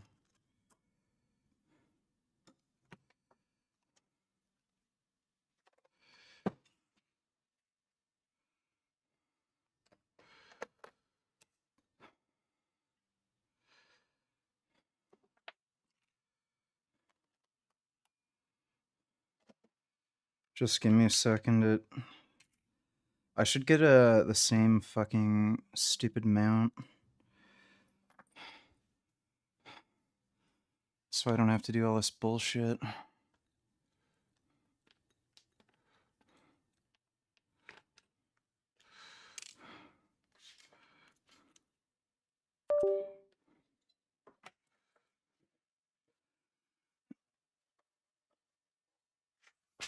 Ugh.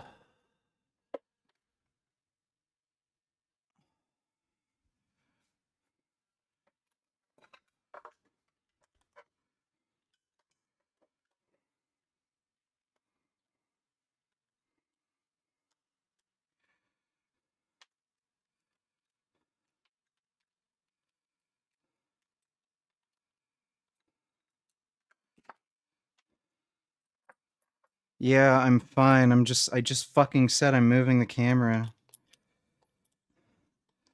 I have a different fucking mount and lens that I have to use for the desktop.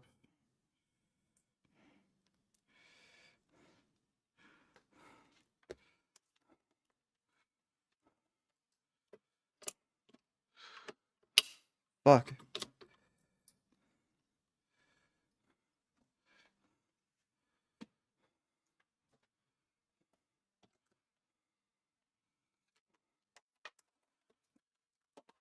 Ugh.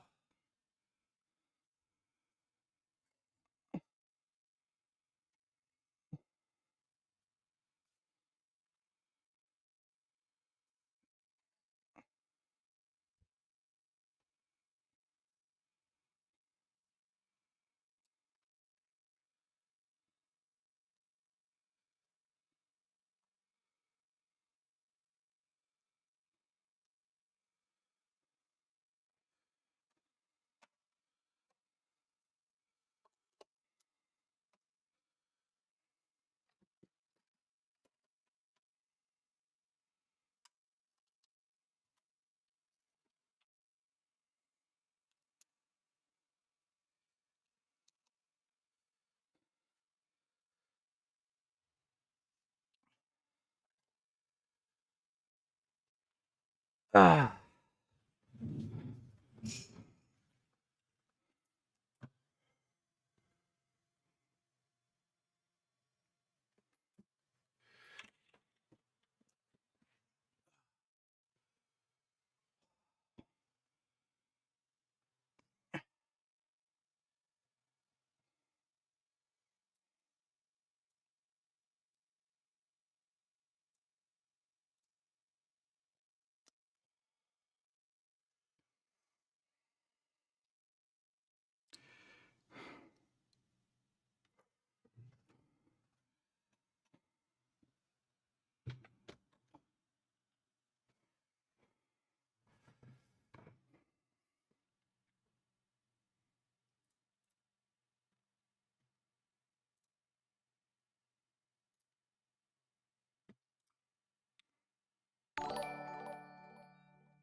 Con.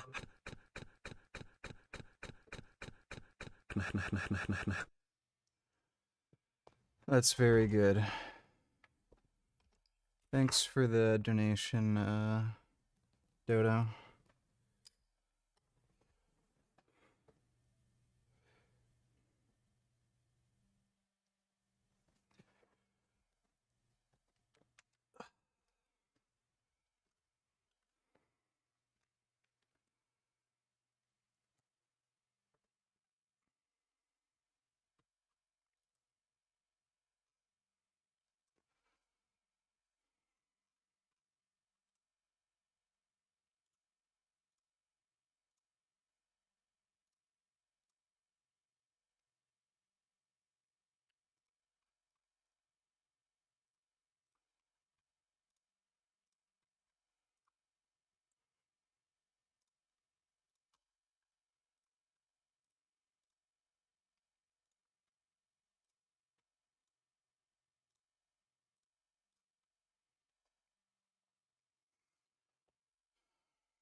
There's a Lindsey Graham calls on Netanyahu to commit more genocide. I'm sure he does.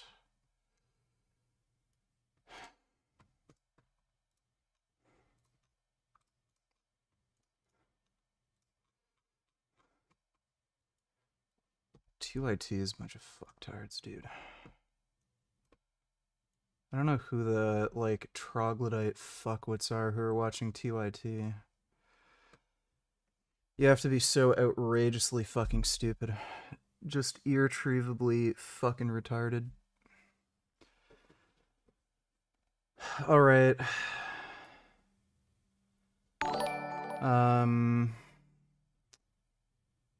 Dodo Night Tellers, we can't see your screen. Yeah, I know. Okay, I'll look at those links later, Dodo. Made on each Tellers, old but good Saladino men, so yeah, I'll look at those later. I gotta shower first. Once I am back from showering, we'll react to stuff. And I guess I'll have a protein shake real quick, too. Oh. That bicep tendon thing is fucking irritating.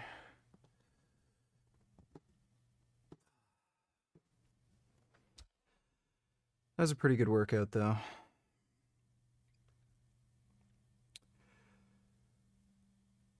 Alright, I'll be back in a few minutes. I just gotta shower first.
Okay, I'm back.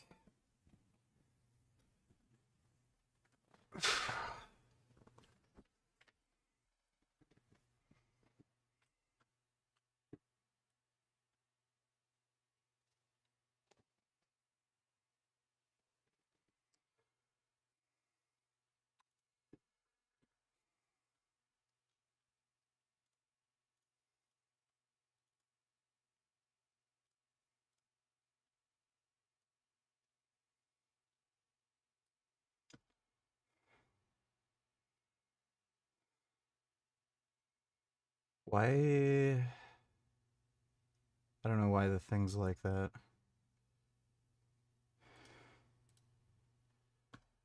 Okay.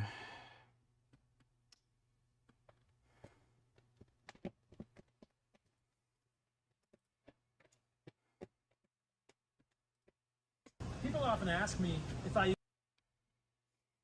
use deodorant in these pits. Absolutely. When was this uploaded? Whoa.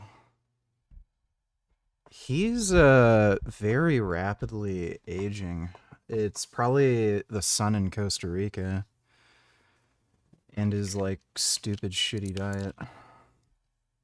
Not. There's no reason for me to use garbage deodorant with parabens and phthalates, fake scents, and aluminum in my armpits. This is what I believe strongly, that the quality of your diet will massively influence the way that you smell as a human. And I understand that many of you work in professional environments and offices where even a properly Can you please go clean shaven again? If we reach the dono goal, then I'll go clean shaven. smelling human is not allowed to be. In that case, use something natural like Can I help you? Gum gum.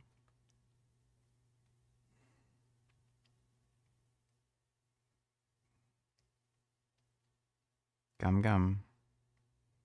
I see your little kitty paws.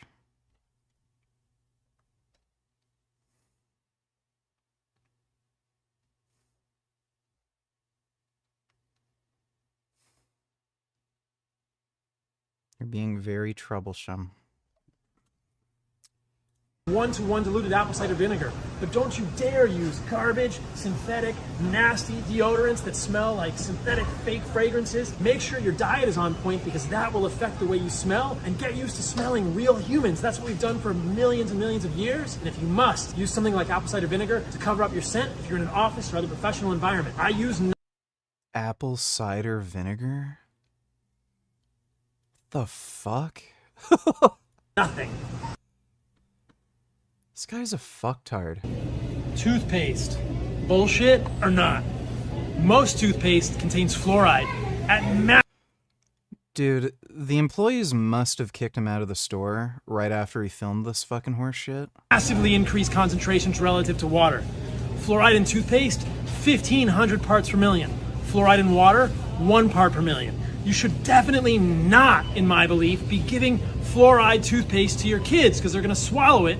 They're going to get so much fluoride into their stomachs and into their bodies. It's a mineral that is found throughout our diets if we are eating a whole foods diet. You do not need fluoride in your water or fluoride in your toothpaste to prevent tooth decay if you are getting enough fat-soluble vitamins Yeah, there's the rat studies he loves.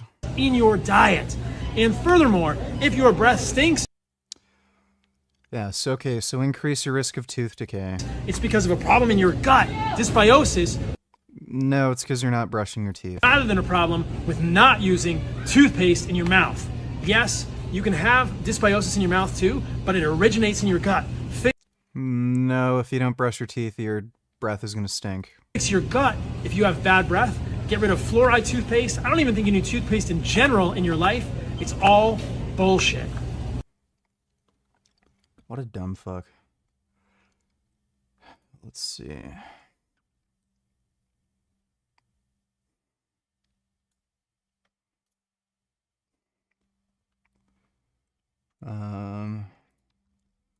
Yeah, That's a very muscular woman. She has no life purpose anymore. Look at how Portland is resisting ICE agents and troops that Trump sent to their city. Womp womp. Can't talk about Gaza right now, can you? Well, so much for that. Your legacy is genocide! These people are fucking gay as shit. I mean, it's so absurd that Venezuela's far-right opposition figure, Maria Corina Machado, just won the Peace Prize. Yes, she's the same. Okay, I don't know what that is. Thanks for the donation, Dodo. Bloodletting going on as I speak. The people in Gaza who sided with Israel are being slaughtered by Hamas. Israel cannot afford, Sean, to sit on the sidelines and watch people who stood up to help them be slaughtered by Hamas.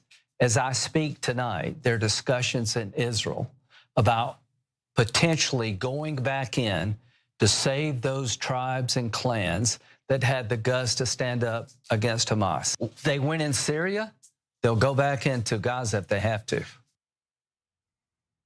I love that he referenced Syria there. Anyway, Republican Senator Lindsey Graham is already clamoring for the genocide in Gaza to continue. I mean, who could be surprised about that? Now, in an interview with Sean Hannity, he said that Israel was considering going back into Gaza in order to stop Hamas from targeting individuals and gangs who collaborated with Israel. And to be sure, Graham actually isn't wrong that Hamas is already making abundantly clear that they intend to go after the groups that they view as their enemies, including groups who teamed up with Israel to weaken them. And by the way, there is evidence that Israel bankrolled some of these groups, and we're gonna get. She's justifying and supporting mass executions of civilians. Like, what are we doing here? Get to that in just a minute, but soon after. So, like, after rambling about how Israeli soldiers are, like, just shooting people point blank, even though she had no evidence for that, now she's saying it's okay when Hamas does it? The fragile ceasefire went into effect, a video came out featuring Hamas fighters executing 8 men in the streets. Now, I know about this because Israel supporters can't stop sending it to me as if it proves something. Like, oh, look, Hamas bad, so all these Palestinians need to be slaughtered or displaced. It's not the argument you think you're making, but anyway. So those horrific public executions weren't the end of it. So the Palestinian militant group has killed at least 33 people since the ceasefire began last week, and that's according to Reuters. And yesterday, President Donald Trump referenced these killings and pretty blatantly gave Hamas a pass. Yeah, he gave them a pass, believe it or not. Take a look. You know, they did take out a couple of gangs that were very bad, very, very bad gangs, and they did take them out, and they killed a number of gang members, and that didn't bother. Nobody knows who they were exactly. It's rumored that some of these people may have been gang members. Bother me much, to be honest with you. That's okay. It's a couple of very bad gangs. You know, it's no different than other countries. Okay, Anna's a fucking retard. Jesus Christ, that's some stupid shit.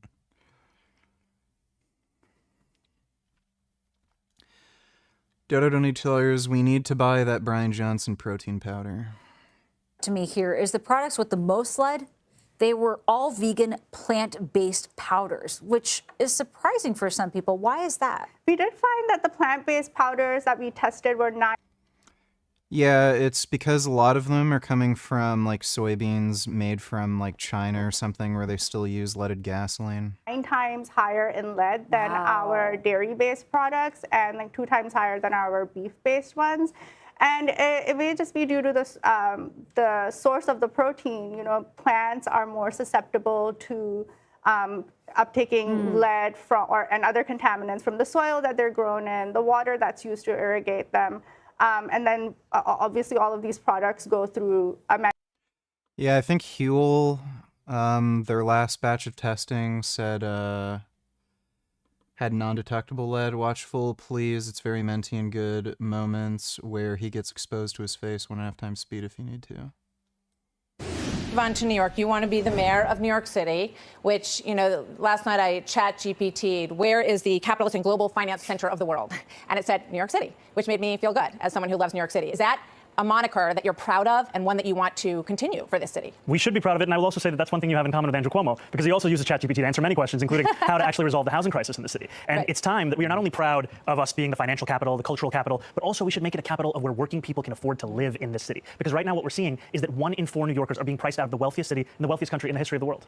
That's absolutely true. One of the things that's also true is that JP Morgan and Goldman Sachs have moved major operations to Texas. They've not abandoned New York, but they're hedging their bets on New York because of the increased taxes that they see coming if you become mayor. So when they do that, jobs move out of the city as well. So how does that help affordability if people in the city don't have the jobs that they once had here? Well, I'm looking to make this a city that every person chooses, whether they're a business leader or they're someone who works for that business. And the key ways of doing that are actually delivering quality of life, public safety, and affordability for each and every person. Because what we're seeing right now is we have a broken status quo. He literally did not answer the question.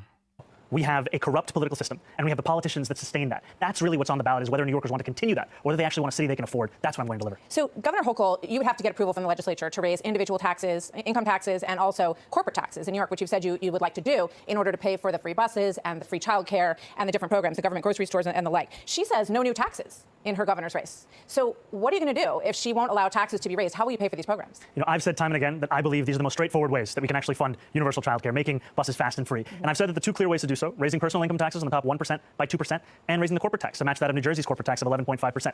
Now, if there are other ways to raise this money to fund this agenda, the most important thing is that we fund the agenda. I still think that these are the most important and clear ways we can do it. And I'm thankful to have Governor Hochul's support in this race, and the fact that she said we have a shared...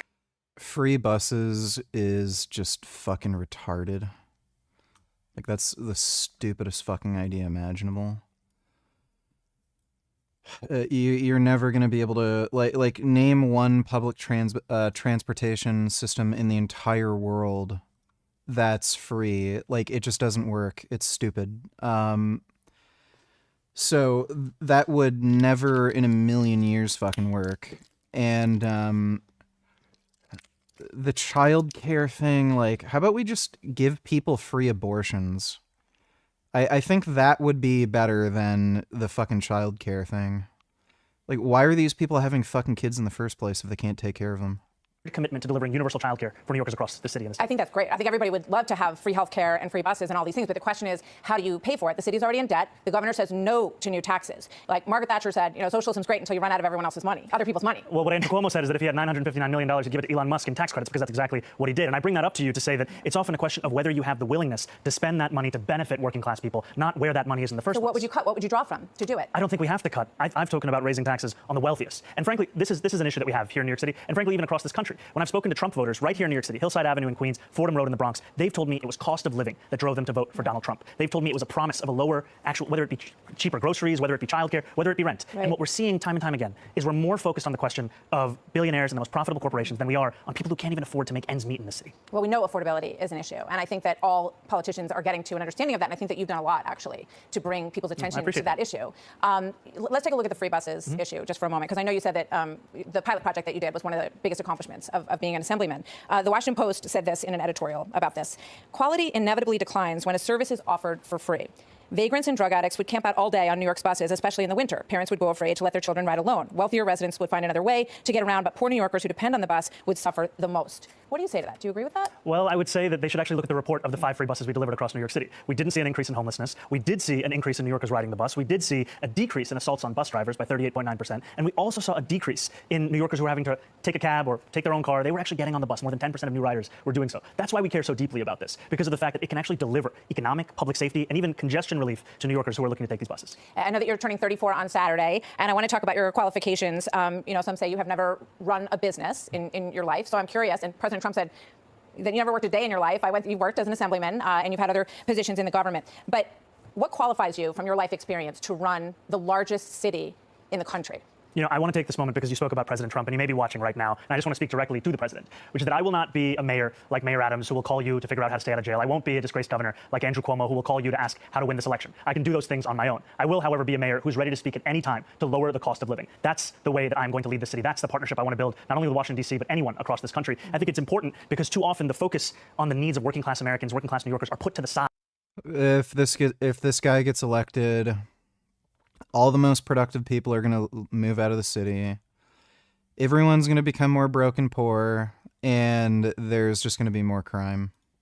As we talk more and more about the very kinds of corrupt politicians like Andrew Cuomo that delivered us into this kind of crisis. So the question I asked you was what specifically in your background gives you the confidence that you can run a $115 billion budget and run this city specifically from your personal experience and your background? I've been a state assembly member here in New York City. I've represented 130,000 people in Queens. And in the time that I've done so, I've not only delivered more than $100 million in increased bus and subway service, I've also secured $500 million in debt relief for working class taxi drivers. President Trump knows this. New Yorkers know this across the 5 boroughs. Taxis, as we're looking at them right here, are such a part of what we love about this city. And yet those same drivers were sold a lie about a ticket to the middle class if they bought a medallion. I stood with those drivers. I organized with those drivers. I went on a 15-day hunger strike with those drivers. And we secured $500 million in debt relief that allows those drivers to do more than just think about struggle. How many employees would you be overseeing in the New York City government? More than 300,000. That's a lot of people. But thank you for answering the question. I know that you want to stimulate small business in the city, and we all walk around the city that we love, and we see a lot of empty storefronts. So give me your plan on how you would do that. You know, I've spoken to a lot of New Yorkers for whom their aspiration, their dream is in that small business. And I've told them that we are going to make it easier to not only open it, but keep it open. We're going to cut fines and fees by 50%. Because as you said, we have a city government that has a $116 billion budget. It's not funded by charging a restaurant $25 a year for the right to sell a frozen dessert. We're going to streamline the regulations and rules that these small businesses have to adhere to. Because today, if you want to open up a barbershop, you have to fill out 24 forms, go to 7 agencies, 12 in-person activities. And furthermore, we're going to have a mom and pop czar, someone that'll help these businesses navigate through this. Because while we are holding these kinds of businesses to these kinds of rules, we're letting the most profitable corporations walk all over us here in New York City. And it's part of the problem where so many New Yorkers look around at the wealthiest city in the wealthiest country in the history of the world and asking themselves, there's all this money, why can't I afford $2.90 to even ride the bus? So let me just quick question on that, and I want to get to public safety because it's obviously another big issue for New Yorkers. So a lot of individuals in the city pay more than 50% of their income in taxes. When you talk about a fair share, how much more than, what is the fair share? What's the number? I've said that we should increase personal income taxes by 2%. Is fair? And my point is this. Give up more than half of your income. If you're making $1 million in New York City, or more than that, you can afford to pay 2% more. And the reasons you can afford to do so is because that money will be used to better your quality of life as well. Yeah. Because when I speak to the wealthiest New Yorkers, I hear concerns about the cleanliness of the city, the quality of life in the city, questions of public safety. This money is the money that will be used to deliver on those things so that we can ensure that Public safety. He says he wants to get rid of the fucking police. we have a return on investment for all of the money that we are raising and spending right here across the 5 boroughs. I want to talk to you about public safety and your relationship with police. So just in terms of public safety, I want to go to an example first, because I hear from people that they don't feel safe walking home at night. There's drug addicts on the street, right around the corner here. You can walk around the corner and see people shooting up. A lot of garbage on the streets right now. The subway is something that people are really concerned about. Last week, 64-year-old Nicola Tanzi, who was a church leader, a pillar in his community, was brutally beaten to death. I tried to watch this video in preparation. It's very hard to watch, in a subway station in Brooklyn. 25-year-old David Mazaregos had a 20-inch sword. He's the suspect in this case. He was out. They lowered his bail so that he could get out. He was already waiting a trial for attacking someone in Chelsea. 33 past arrests. You were in favor of bail reform. Does that make you want to change your mind or think twice about reversing that? This is a horrific incident, and it's the same video that I saw, and it's one that horrifies New Yorkers across the 5 boroughs, and it's completely unacceptable. And what it makes me think about is the necessity of providing public safety in our New York City subway system and across the 5 boroughs, and also how do we end the revolving door? Because when you look further into the case of whether this individual or so many individuals, especially those suffering from mental health issues, what we find is so often the only mental health system that we have that's functioning in the city is Rikers Island. 40% of the incarcerated population there are suffering from serious mental illness. Is the question. Why was he on the street? Because we have a broken system. They lowered his bail. He had a bail he couldn't pay. Then they lowered the bail, and then he could pay it. Imagine if you're this family. And they look at 33 prior arrests, and why? Why was this man on the street? What would stop him in your administration from being on the street? Because what we would do is actually address the systemic problems that would ensure that someone who goes through the system this many times is actually, his issues are addressed, the services are provided. Right now, all we have is going in and out, especially when it comes to yeah, that's just absolute horseshit. This guy wants to let criminals out on the street. Mental health. I'll give you an example. Where would he be in your world? Where would he be? In a mental institution? He would actually be getting services from the first time that he was arrested, as opposed to having to go through them 33 times. If you look at the New York Times, they did an investigation on 1,000 different incidents of violent crime in the city tied to mental health episodes. Yeah. They found that so many of those same New Yorkers were failed by the interactions they had with the city when they went for help for mental health assistance. And that failure is a blight. It is a stain on our city, and it's a failure that I'm looking to fix by actually transforming this with the only comprehensive plan for public safety of any of the candidates. Because what we are going to do is put out a plan and a proposal that we have shared with New Yorkers to create a Department of Community Safety that would bring together all of these pre-existing silos that address mental health crisis, that address address homelessness into one department, provide it with the funding necessary, and actually address Where this do these crisis. people go, though, is my question. Are you going to put them in a mental institution so they get taken care of? Or are you going to leave them at home on medication? What's the plan? There's a plan right now that allows for involuntary confinement, which I think should be a last resort, because of the fact that when you look at the actual results, this is something that so often doesn't actually have what has been spoken about. But what we have today that actually works for New Yorkers with serious mental illness, there are things like Fountain House. This is a clubhouse model, peer-led rehabilitative treatment for New Yorkers with serious mental illness. It costs $4,000 to have someone in Fountain House for a year. That's the cost of being on Rikers for 3 days. And what we see, however, is that those services, they increase employment by 50%, they reduce hospitalization by up to 45%, and they actually... Yeah, but are these people violent offenders? Like, it's retarded. Mental health issue or not, if these people are violent offenders, what the fuck is this going to do to stop them from reoffending? Like, if you're just fucking crazy and, like, I don't know, you fucking drink your own piss or something, okay, like, sure. If you're just, like, a stupid crazy person, maybe this is good, but if you're actually committing violent offenses, like I don't see how this is going to be a solution for this. You have to lock these people up.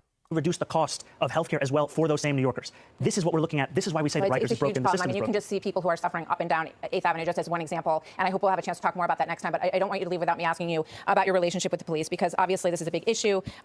You said in the past, and I almost don't need to go through it, it's been said many times, but that you called the police force racist, said they were a major threat to public safety, called them wicked and corrupt, and now the report that you apologized to 24 members of the NYPD. What did you say to them? I apologized for the language that I used, and I spoke to them about the fact that I want to work with them to deliver public safety, because what we're seeing in the city right now is we're asking officers to do nearly everything we can think of.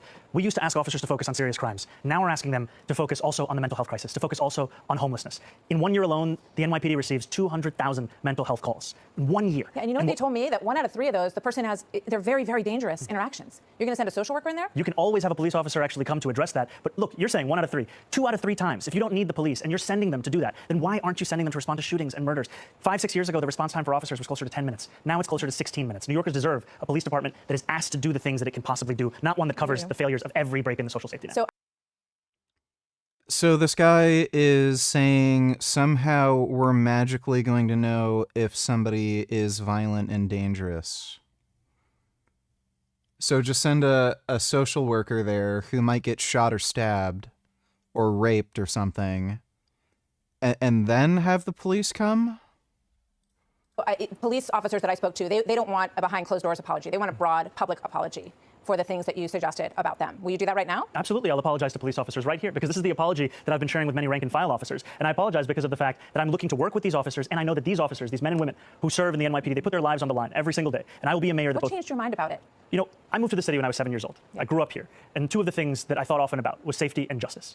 And growing up here, learning about the case of the exonerated 5, learning about Sean Bell, learning about Eric Garner, learning about Michael Brown. And then in 2020, the year where all of these tweets are referring to, it was the year when George Floyd was killed. And it felt like safety and justice had never been further apart. And it was actually Eric Adams in 2021 who said that New Yorkers need not choose between these 2 things.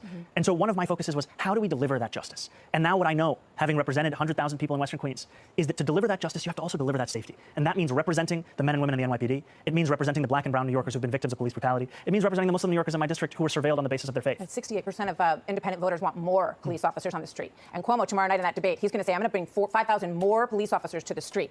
Will you match that and agree with him on that? I don't look to Andrew Cuomo for leadership. Well, will you put 5,000 more cops on the street? I've been very clear. I want to keep the number of officers that we have, and I want to make it easier for those officers to do their job. And what that means is that we allow officers to focus on serious crimes, and for all of the focus on the headcount, we should focus on the retention crisis. When I started running for mayor, 200 officers were leaving the department every month. Now it's 350. And a lot of them are leaving because there's simply no way they can do their job in what's being asked of them. And to your point, however... Congratulations, you're banned. Andrew Cuomo is going to say a lot of things tomorrow night on the debate stage. And frankly, I wish it was more like NASCAR. So New York... V don't need 2 lawyers. Bobby solved the problem of evil. No other religion has any answer to this. No other religion. Okay, let me look into Dude, his hair transplant looks so fucking stupid. Islam yet again. Islam proposes that good and evil exists because this is a test. This is a proving ground. In a proving ground of good and evil, you cannot have good if there is no evil. If you remove evil, good isn't good anymore. Good becomes neutral. This doesn't solve the problem of evil. Becomes the default state. There is nothing to be tested. How can worship of God be tested here? This is the... Yeah, so this does not solve the problem of evil. The only way you could possibly resolve the problem of evil in this with this explanation is if you make the assertion that everyone is living basically as a brain in a vat and we're completely unaware that we're interacting with like fake people or fake animals, like we're in a simulation that God made and you're the only actual conscious person. So anything that is like any wrongdoing or something that's committed, it's not actually being committed. So it's just you that's doing it, and therefore, like, no evil's actually being perpetrated, and God's just seeing how you would react to these situations. That's the only way you could possibly resolve the problem of evil in my mind. But even then, it's like, okay, well, why would there be, like, eternal punishment if what you ultimately did wasn't even consequential? Like, God, like presumably the right thing to do would be to, like, once you die, God would say, oh, here are all the wrong things you did. You should not be like this. And then he'd, I don't know, teach you a lesson in the afterlife so that you're not like that anymore, and then allow you to go into happy land. But yeah, this doesn't resolve the problem of evil. The answer of Islam. In matter of fact, this is obviously congruent and coherent because it explains the root cause of evil, of perceived evil. You Christians still believe that evil is evil and God and the devil, they are fighting, and oh, we evil sinners, please Jesus die for us, and we're still sinning. In Islam, we say, yes, that humankind will sin, of course, this is how we are created, but we are being tested. He's saying this while the Islamic God supposedly allows for rape, slavery, genocide, the murder of people based on their religious beliefs, like if you're a apostate. You're allowed to murder gay people. You're allowed to rape children. Like, it's just so silly. Thanks for the donation, V. New Yorkers could see the billionaires that were sponsoring him right on his suit jacket. Because this is a man who had 10 years. And I know now that it's politically convenient, he watches Fox News as well. So I'll just speak to him directly. Andrew, you had your chance to lead the state. You took that time to sell out working class New Yorkers to your billionaire donors. And instead of actually meeting the needs of people who couldn't afford to live in the city, you gave $959 million in tax breaks to Elon Musk. And now you want us to believe that we can't spend less money than that to make every bus fast and free in the same city. All right, I'm squeezing two very quick ones here, If you can answer them quickly. Commissioner Tisch, you have suggested that you want her to stay. Have you asked her to stay? And has she said yes? Because I think that is one issue that would go a long way towards police retention. I've said that I appreciate Commissioner Tisch's record of uprooting corruption in the upper echelons of the NYPD. Yeah. I've appreciated her presiding over drops in crime across the city, and I continue to actively consider her to be my police commissioner. I haven't made any personnel commitments. Okay, so you don't want to ask her right now? No. That's the kind of conversation I would actually have in person, in private, not a politics of Okay, it's an issue that a lot of people brought up with me when I told them I was going to be speaking with you. Last question. You want to have a World Cup czar. I know you're a huge soccer fan, Arsenal fan. I have a lot to learn about soccer. I'm happy to admit that. I look forward to learning more. That would be great. What is this World Cup czar going to do for New York City business? The World Cup is the largest sporting event in the world, and it's as if Okay, so he just gave her a bunch of non-answers and lied.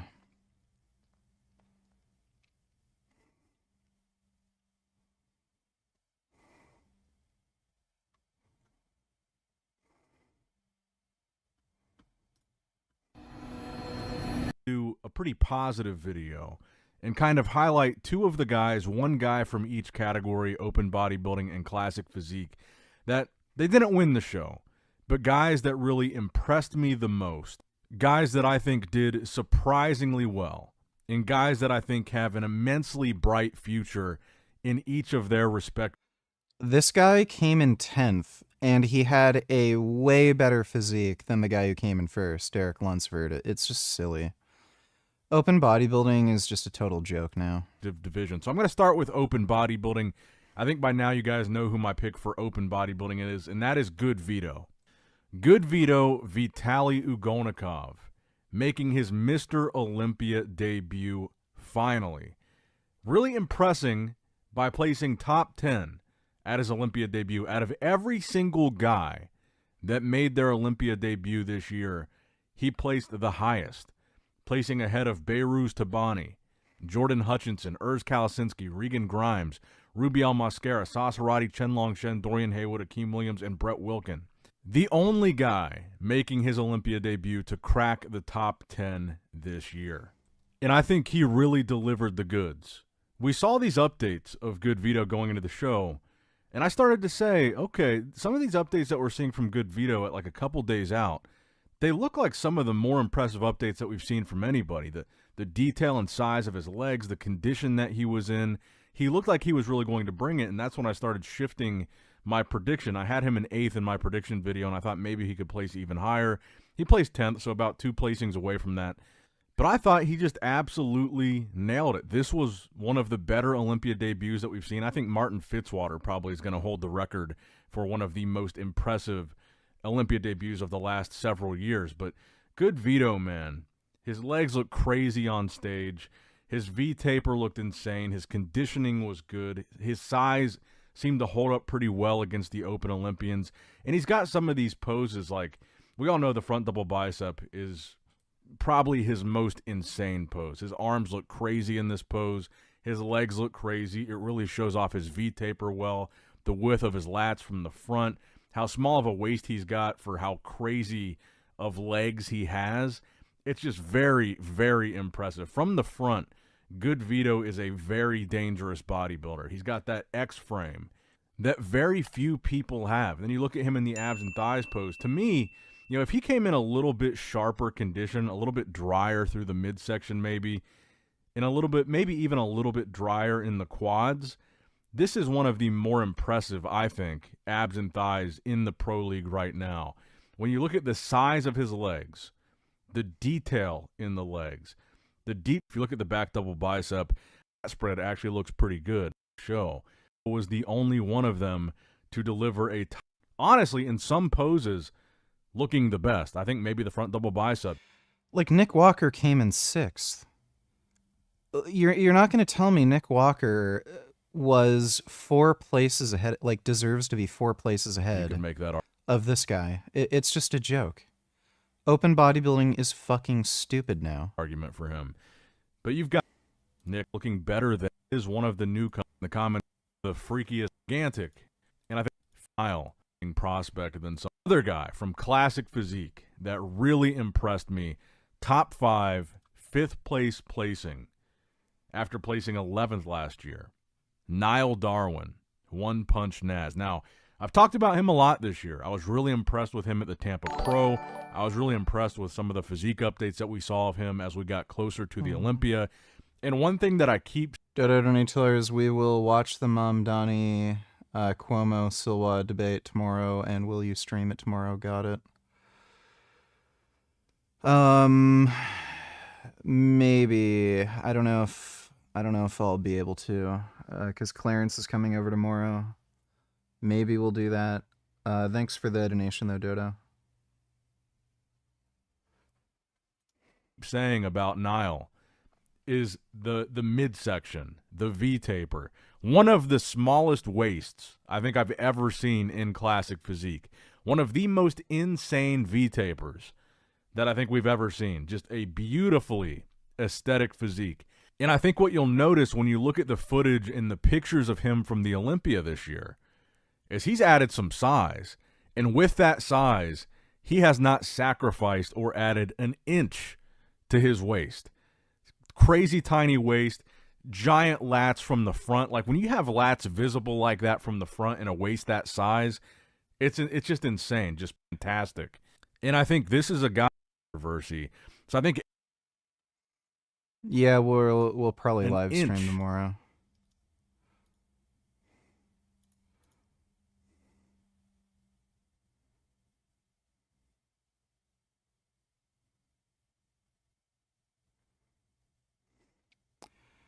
Yeah, the shrugs are moving well.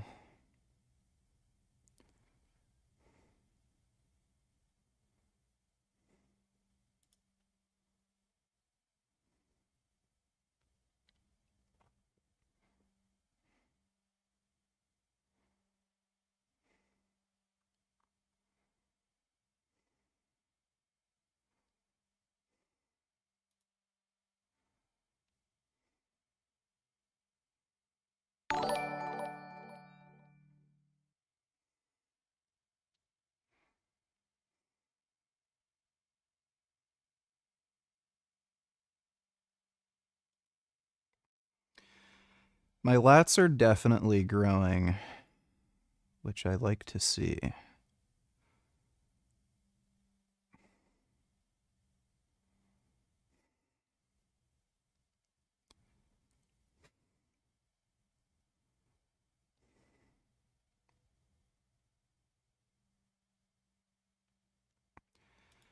Yeah, the lats are definitely coming in. Front lat spread's looking better. My back has gotten way fucking thicker, too. Like, you can definitely see that my traps have blown the fuck up. Fucking looking sick, dude. Yeah, my traps are blowing the fuck up.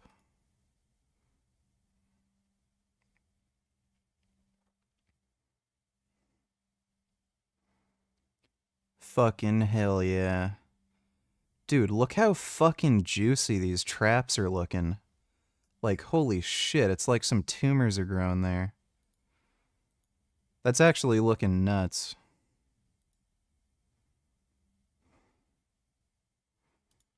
Fucking nice. It started as most things do.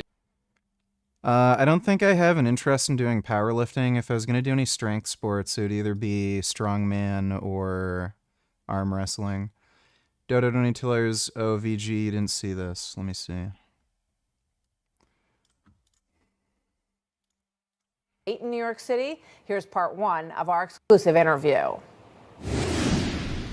Thank you very much for being here. Candidate for mayor of New York City, you're up by 13 points. It looks like you've got the wind at your back. You've got a big debate coming up tomorrow night with the other candidates, Andrew Cuomo and Curtis Lewa. Obviously, New York City policy is front and center, but I would imagine that some of the big headlines recently are going to come up tomorrow night as well. So I want to get to all the policy issues in New York, but I wanted to ask you this first. If you are asked tomorrow night, if you give credit to President Trump for the ceasefire between Israel and Hamas and the return of the 20 living hostages, would you raise your hand?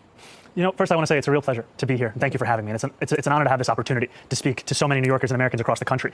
And when it comes to the ceasefire, I am thankful and I have hope that it will actually endure and that it will be lasting. And I continue to have concerns because I've seen reports still just in the last few days that 5 Palestinians were killed by the Israeli military. And that's what gives me pause about issuing any kind of praise or celebration at a moment when it is still so in its infancy. And what I will tell you is that in that same moment, it is also one that requires a focus on ensuring that that hope, that belief in a better future is one that is emblematic in our policies right here in New York City as well. And that's what we're hoping to lead with. Would you give President Trump credit or not, to any extent? Credit or not? I think it's too early to do so. Too early to say. But if it proves to be something that is lasting, something that is durable, then I think that's where you give credit. So you've denounced Israel and the United States for the response to the slaughter on October the 7th. In fact, at times you called it a lasting stain, the response, and at times you have left October 7th out of your statements completely around this issue. Right now, you just talked about Israelis killing some Palestinians, but Hamas is killing Palestinians within Gaza. And they have not returned the bodies that they promised to return, including 2 Americans, Itai Chen and Omar Nutra, whose families we have interviewed over these months. So what is your response to what Hamas is doing now? I think those are bodies and remains that should absolutely be returned. And I think that I have no issue with critiquing Hamas or the Israeli government because my critiques all come from a place of universal human rights. And my focus, however, is right. Yeah, so does not condemn. He's a Hamas supporter, clearly. So he's full of shit. Here in New York City and transforming the most expensive city in America into one that's affordable for each and every New Yorker. But okay, and I want to get to that, absolutely. But do you believe that Hamas should lay down their weapons and leave the leadership in Gaza? I believe that any future here in New York City is one that we have to make sure that's affordable for all. There you go. He's a Hamas supporter. He wants them to stay in power. That's what you call, what do you call that? Saying it without saying it. What a fucking asshole. Bro, imagine. He was just whining about Israel killing Palestinians. She just brought up the fact that Hamas executed, at least 33 fucking people in broad daylight, mass executions, and then asked, okay, well, since you're so worried about Palestinians getting murdered, do you have a problem with Hamas doing this, like executing Palestinians? Do you think they should stay in power or lay down their arms? Dodge doesn't even answer. So this guy's a Hamas supporter. He is an Islamic jihadist. He supports fucking terrorism. Doesn't give 2 fucking shits about Palestinians. He wants to see the spread of radical Islam. And as it pertains to Israel and Palestine, that we have to ensure that there's peace, and that is the future that we have to fight for. But you won't say that Hamas should lay down their arms and give up leadership in Gaza. I don't really have opinions about the future of Hamas and Israel beyond the question of justice and safety, and the fact that anything has to... Yeah, right. So Hamas murdered thousands of innocent Palestinians, either because they were suspected Israel collaborators, or because they were political dissenters. Or because they just violated Islamic law, like they're gay or something. So he's fine with thousands of Palestinians getting murdered by Hamas because he wants Hamas to stay in power so that they can keep killing Jews. This guy's a piece of shit. I don't fucking care about anything you have to say, Soul Child. You're a dumb fuck. To abide by international law. And that applies to Hamas, that applies to the Israeli military, applies to anyone you could ask me about. Okay, one last thought on that. You have said that you would arrest Netanyahu if he came to the United States. You've been very outspoken in your criticism of him. Do you stand by that? You would arrest him if he came here if you were mayor? I've said that this is a city that believes in international law, and this is a city that wants to uplift and uphold those... He believes in international law, but he's fine with Hamas staying in power after they're a known terrorist organization. They committed one of the worst terror attacks in history. They're committing mass executions as we speak, but he'll arrest Netanyahu, but he has no problem with Hamas staying in power. Right. He cares about international law. Those beliefs. The Prime United Minister... States doesn't stand by the International Criminal Court. It hasn't signed the treaty for the International Criminal Court. The International Criminal Court, however, has issued a warrant for the arrest of Benjamin Netanyahu. Well, what grounds in the United States could you arrest him on? As it has for Vladimir Putin. I've said that I believe that we should uphold arrest warrants by the International Criminal Court, and that we should do so only in abiding with all of the laws in front of us. I'm not going to make a new law. She should have asked him if any Hamas members were to come to New York, if he'd be in favor of arresting them. To ensure that we can do you think that Commissioner Tisch would allow you to arrest Netanyahu in New York City? I've appreciated Commissioner Tisch's leadership of the NYPD, and I think that she's done a good job at lowering crime across the city. But do you think that she would go along with arresting Netanyahu in New York? I can tell you that I'm going to exhaust every legal option in front of me, not to make new laws to do so. All right, so we got that business. What a piece of shit. Like, this guy's a fucking scumbag. Holy fuck, dude. You know, if this guy gets elected, that's just absolute confirmation that New Yorkers are just retarded. Like, just dumb fucks. Thanks for the donation, though, Dodo.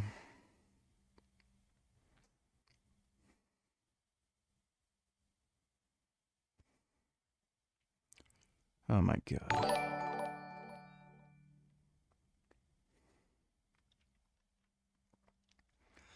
Dodo, donate $2. Soul Child is an anti-Semite. Yep. I am well aware of that fact.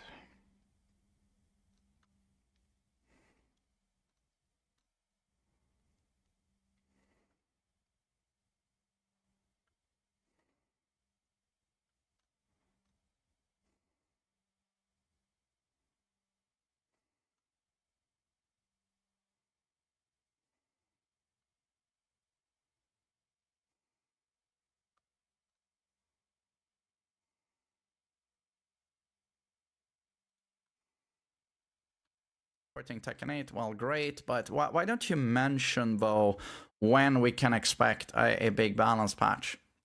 Is it gonna be literally Season 3, or maybe at the end of a Tekken World Tour they drop a big patch? I mean, I don't know. It would be nice knowing, you know, there's not a whole lot of transparency. His main man's...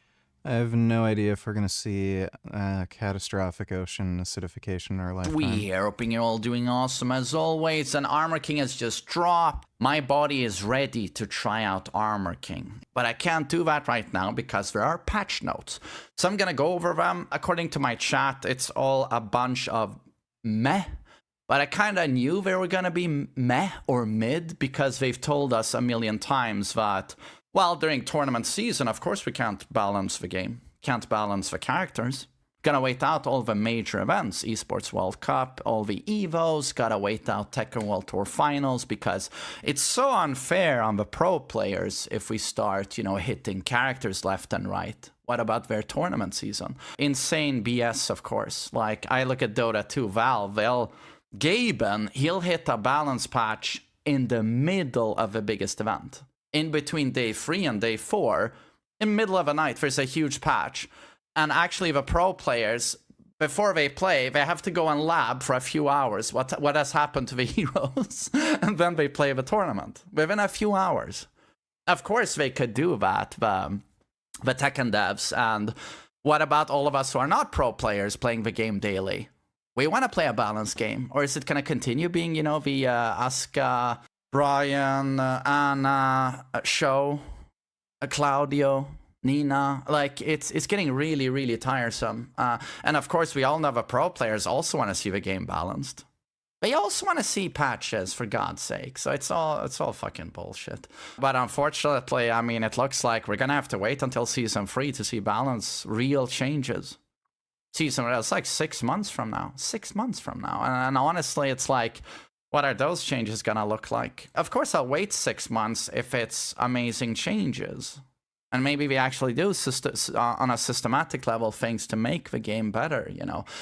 But, oh well, so I don't expect a lot here. So, yes, we get Armor King, we knew that. Adjustments have been made primarily to hitboxes and collision detection. So, of course, there's not going to be any balance changes. It's hitbox changes. So, weird interactions are patched out. Some moves that had their command inputs changed in version 2. He's not traveling like 12 hours from the UK just to come for 1 day to lift. He's staying for 4 days. 2.0.0 can now also be executed using the old command inputs. Oh, well, Lee got his old blazing kickback. Oh, I like that. And I know I've heard someone else say that King is going to be able to do his command throws. Well, specifically crouch dash 1-4, crouch dash 2-3.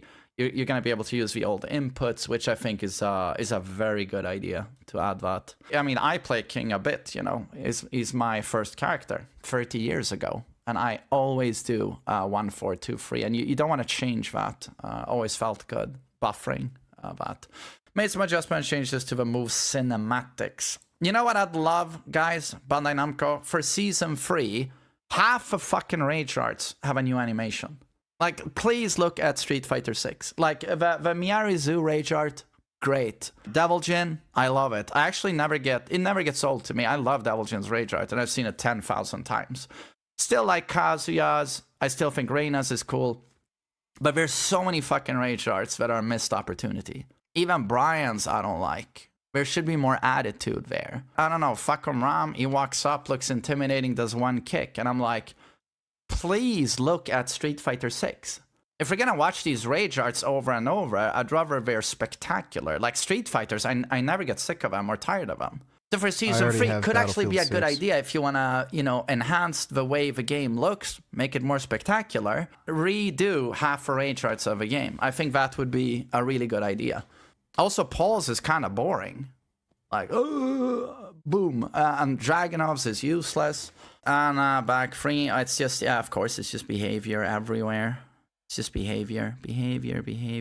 There's not a single balancing change. And then it's like, thank you for supporting Tekken 8. Well, great, but why don't you mention, though, when we can expect a big balance patch? Is it going to be literally Season 3, or maybe at the end of a Tekken World Tour, they drop a big patch? I mean, I don't know. It would be nice knowing. You know, there's not a whole lot of transparency. Devil Jin, 444, collision detection has been expanded downwards to make it harder to jump over the opponent. Oh, okay. So that's a hitbox buff. It hits lower to the ground. Well, that's... I mean, it's not monumental, but it's decent for Devil Jin. Now, upward 3-4, that's a pretty big one. It's a good combo ender, especially when you add the laser. Collision detection for this today is expanded downwards to make it hard for the second hit to mitigate. Oh, maybe stronger combos? Oh, Heihachi. Downward 1-1 fixed an issue where if a second hit had already been input, the hitbox for the first hit was unintentionally reduced. Does this mean downward 1-1 just in general has enhanced tracking on the first hit? That's pretty nice. Kazuya, is Hell Sweep better launch now? But if it launches, shouldn't that say balance rather than behavior? So that's his tailspin. The tracking capability of a second attack has been enhanced exclusively when the first attack connects on ground, alleviating the occurrence of whiffing midway through. Okay, so when the first hit connects on a grounded opponent, the second hit will have strong tracking. So, okay. I can't say I've used this a lot in the neutral, but not a whole lot, I gotta say. Not a whole lot. King. Dodo donated $2. Let me see. So 2 billion years ago, we have the first eukaryotes. 600 million years ago, we have the Cambrian explosion. Yeah. And your view is, well, it's this fundamental unlock with eukaryotes, which allows all the complexity we see in animals and plants in the world today. But then you have this over billion span dead time where that hasn't happened yet, even though you have the building block. What's going on there? I think the bottom line for the Cambrian explosion and the abrupt appearance of animals, a large part of it is that's when oxygen levels rose in the atmosphere. When you've got oxygen, then you can have predation, you have motility, you have, eyes. All of this stuff requires pretty much oxygen to make it possible. You've got this time which is called the boring billion, right. and it's it's boring in part because people haven't really looked at what's going on. But it's also, compared to what happened at either end of it, not much happened. So at one end, you've got what's called the Great Oxidation Event. So the Great Oxidation Event, what you're really looking at is the oxidation of minerals on the Earth's surface. And that consumes a lot of the oxygen. So there's not a lot left over. And then at the other end, the other kind of bookend to this billion years, suddenly there's returns of things like banded iron formations, which seem to link to oxygen in one way or another. And then there's the Cambrian explosion. So this boring billion's the stuff in the middle of these kind of bookends of dramatic global events. What was happening then, that was when eukaryotes arose, that was when sex arose, that's when all this kind of complex cellular machinery arose. But oxygen levels, for whatever reason, tracked very low throughout that period. So 2 billion. Interesting. After 2 years of relentless war, Israel and Hamas have agreed to a US-brokered ceasefire. The deal was first unveiled in late September during a joint press conference with Trump and Netanyahu and was swiftly endorsed by leaders across Europe and the Middle East. Among its 20 points to end the war in Gaza, the plan calls for a temporary halt to hostilities, a gradual Israeli withdrawal to a defined line inside Gaza, and a hostage prisoner exchange. It also stipulates the return of displaced Palestinians and the flow of humanitarian aid into the Strip, where famine was declared in August. If implemented, the truce will bring a much-needed reprieve to Gaza. Still, both Palestinians and Israelis remain cautiously optimistic. The deal is a staged process, and only the first phase has been agreed upon. What comes next is uncertain. There are deep divisions between Hamas and Israel, particularly over disarmament, withdrawal, and Gaza's political future. However, perhaps the main concern is that Netanyahu, at risk of government collapse, may harden his stance to appease his far-right allies. Doing so would slide Gaza back into low-intensity conflict. For all intents and purposes, the hardest questions have merely been postponed. The ceasefire stops the war, but not the reason for it. Trump's ceasefire is already showing cracks. Israeli forces have opened fire in Gaza, killing 3 people. But it's not just the IDF pulling the trigger. Internal clashes among Palestinian factions are also escalating. Israel's staged pullback to the Yellow Line is bound to leave a power vacuum in the Strip, and some armed clans are looking to exploit, including groups that previously collaborated with Israel to undermine Hamas. This is such a dense subject that it's almost certain to be framed differently by both legacy media and social media. To stay on top of things, I use Ground News, available as a website and an app. Its tools let me... I can't stress... The human cost of the Gaza war is staggering. More than 84,000 Palestinians have been killed, including tens of thousands of civilians, according to independent sources. Gaza's housing and infrastructure lie in ruins, and the violence has spilled into the West Bank, where Israeli military raids and settler attacks have targeted Palestinian towns, prompting retaliatory strikes in return. Israel, too, has taken a hit with about 1,600 deaths since hostilities began, including roughly 1,200 civilians. Trump's ceasefire is designed to freeze the war in its tracks, at least for the time being. Both Hamas and Israel have agreed to the first phase, which requires each side to scale back hostilities. Trump, Netanyahu, and most Western and Arab leaders have ruled out any role for Hamas. Under the plan, a task force called the International Stabilization Force will be established to oversee the ceasefire, train Palestinian police, and coordinate humanitarian aid, though it will primarily operate from outside Gaza. The task force is expected to include contingents from the United States, Egypt, Qatar, Turkey, Jordan, and the UAE. In the coming days, weeks, and possibly months, this coalition will play a central role in maintaining the truce. It will oversee the withdrawal of Israeli troops and guide the handover of security to the new Palestinian local force. Hamas and Israel each have strong incentives to comply. For Hamas, the ceasefire offers a chance to secure humanitarian relief for civilians and regroup its remaining fighters. For Israel, it addresses mounting domestic pressure to bring hostages home and growing international pressure to scale back military operations in Gaza. The next phase of Trump's plan is somewhat vague and conditional. It calls for the creation of a technocratic committee to temporarily assume day-to-day governance in Gaza, which would manage public services, oversee reconstruction, and coordinate the distribution of aid. The committee would include qualified Palestinians and international experts operating under the supervision of a new legal body known as the Board of Peace. Chaired by President Donald Trump and joined by figures such as former British Prime Minister Tony Blair, the board would direct funding and set the framework for Gaza's redevelopment until such time as the Palestinian Authority, which governs the West Bank, has completed its reform program and is ready to assume control of Gaza. A lot of things will have to move in sync for this to work. In simple terms, Trump's peace plan aims to bring the Palestinian Authority back to Gaza, leaving no role for Hamas in the new administration. For now, though, the Technocratic Committee's powers will be limited to basic governance and public services. Arab and international partners are expected to assist in establishing this new administration. However, some, most notably Saudi Arabia, want the new committee also to lead talks on Palestine's long-term political future. Trump's 20-point peace plan does mention a path toward Palestinian self-rule and eventual statehood, but offers no timeline, no enforcement, and no clear vision of what that end goal would look like. And here, things go widely off track. Firstly, Hamas insists on a complete Israeli withdrawal from the Gaza Strip, but the ceasefire only requires Israel to pull back to the so-called Yellow Line. In practice, Israeli forces would still control the majority of the Gaza Strip, including key areas such as Beit Hanun, parts of Gaza City, Khan Yunis, and nearly all of Rafah. For Hamas, that's not good enough, and so they insist that every Israeli soldier leave the Gaza Strip in its entirety. Secondly, Hamas also wants a clear deadline for an independent Palestinian state and says it will only hand over power to a technocratic government supervised by the Palestinian Authority and backed by Arab and Muslim countries. It rejects any role for Trump, Blair, or foreign rule of Gaza, meaning the Board of Peace is effectively dead on arrival. On the other side, Netanyahu has ruled out any deal that leads to a Palestinian state. He insists that a full Israeli pullout is off the table and that Hamas must disarm before Gaza's post-war administration, in whatever shape or form, can even be considered. The central problem is sequencing. Israel wants disarmament first, politics later. Hamas insists on the reverse. And even though the group has been severely weakened after 2 years of fighting, Hamas is still believed to have around 15,000 fighters. So even if it agrees to give up power, it's difficult to see Hamas disappearing completely. For all of these reasons, and more, the future governance of Gaza will be a deeply contentious topic in the negotiations to come, particularly as Western and Arab governments push for the involvement of the Palestinian Authority and a two-state solution. Netanyahu stands at the center of Trump's ceasefire and its outcome. He leads a fragile coalition government, and there are questions over whether it will collapse as a result of the truce. Far-right members, including Finance Minister Smotrich and National Security Minister Ben-Gvir, have expressed opposition to Trump's peace plan and signaled that they could leave the coalition government.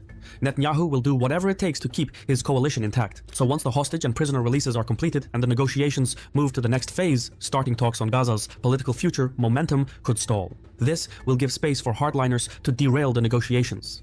Having met his main domestic goal of freeing the remaining hostages, Netanyahu could harden his stance on Hamas's disarmament, its leadership's exile, and stricter control over post-war Gaza, all while maintaining an IDF presence in the Strip. These preconditions would stall any momentum from the previous phase. As a result, the Israelis could begin carrying out regular ground raids and targeted strikes across Gaza, while effectively dividing the territory into smaller zones to stop Hamas from regrouping or rebuilding its forces. Ideally, Israel would want to create security corridors around and inside Gaza. We did a video about these corridors a year ago, and it's worth checking out even now. Israel's goal is to fortify these corridors with checkpoints, watchtowers, forward bases, and other surveillance tools. Using these security corridors, the Israeli army would be able to monitor any point in Gaza without necessarily occupying the entire territory.